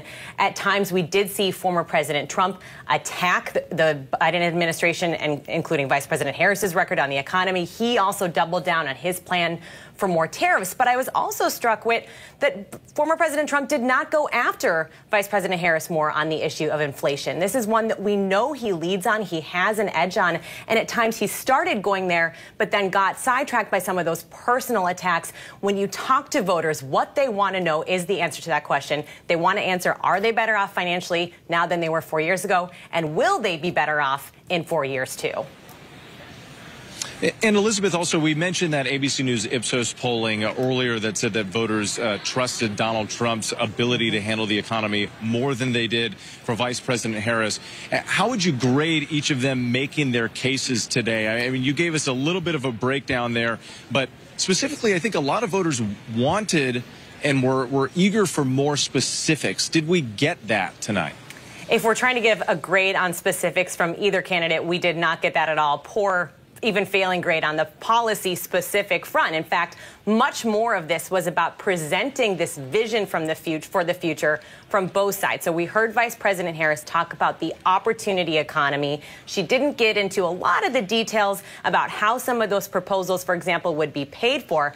On the other hand, we heard former President Trump really tout his own economic record, but he also ignored the fact that a lot of his policies have questions about how they'll be paid for. I mean, just broadly speaking, Whit, not a lot of mention on taxes when we know that that is a big issue for voters and will be a huge issue here in Washington next year. Both of them tried to talk about the economy in broad brushstrokes, but did not get into a lot of those specifics that voters, when you ask them, they want to know, what is the government, what is the president going to do for me? Yeah, no taxes on tips. Remember, both candidates were talking about that, and yet tonight we heard almost nothing about hardly. it. So Exactly. Elizabeth, thank you. We appreciate it. All right, we showed you Donald Trump earlier here in the spin room following the debate, and while he was here with us, Kamala Harris attended a debate watch party talking to supporters. Here is part of what she had to say. We've got some work to do because, listen, I think that we think today was a good day, and it kind of was. But we have 56 days to go, and guys, we're still the underdogs in this race. It's tight. We have got to win Pennsylvania, and we are going to win Pennsylvania. Of course, Pennsylvania, a critical state, could be make or break, especially for Kamala Harris. Joining us now with more is Terry Moran. Terry, give us some context on what we saw here tonight. Trump again said, quote, talking about abortion, for example, that every legal scholar, every Democrat wanted abortion to be a matter for the states. Now, obviously, we know that that's not true. But who is he speaking to when he continues to say that? Well, he's trying to reassure voters. Look, he's a very savvy politician, and he knows that this issue has been demonstrated, as he said tonight, in state after state, to be a problem for Republicans. So he's trying to distance himself from what the Supreme Court did in overturning Roe versus Wade. And the best formula that he can come up with is that now people get to vote on it state by state, that's what everybody wanted. He's smart enough to, and a good enough politician to know people want to have a say in their future. The problem is, and the counterattack from Kamala Harris was very effective, this is an issue, far from Roe versus Wade being unpopular, almost 2/3 of Americans, sometimes polls showed almost up to 70% of Americans supported Roe versus Wade. It's hard to get 70% of Americans to agree on anything. And yet Roe versus Wade was supported. They felt that this was a settlement they could live with. The Republican Party, of course, very different. And now he's stuck with it, and he's trying to find a way to get out of it by saying, well, everybody wanted Roe versus Wade overturned, and now everybody's happy that they're voting about it. Polls show that's not true. Terry, what about the issue of election integrity? Again, the former president would not acknowledge that he lost the 2020 election, also saying that, when he was pressed multiple times from David Muir on whether he had any regrets about January 6th, he said no, he had nothing to do with it. What do you think voters are going to make of that as they head to vote once again in November?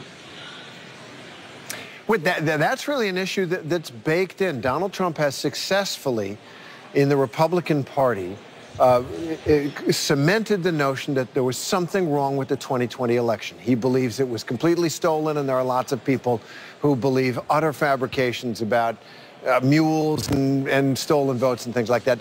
None of that evidence ever held up in any court of law, and it wasn't just because Trump was judged not to have standing. It's because judges looked at the evidence. Trump asked the Attorney General of the United States to order every single U.S. attorney in every single district in America to look for evidence of voter fraud. They came back, they said there isn't any.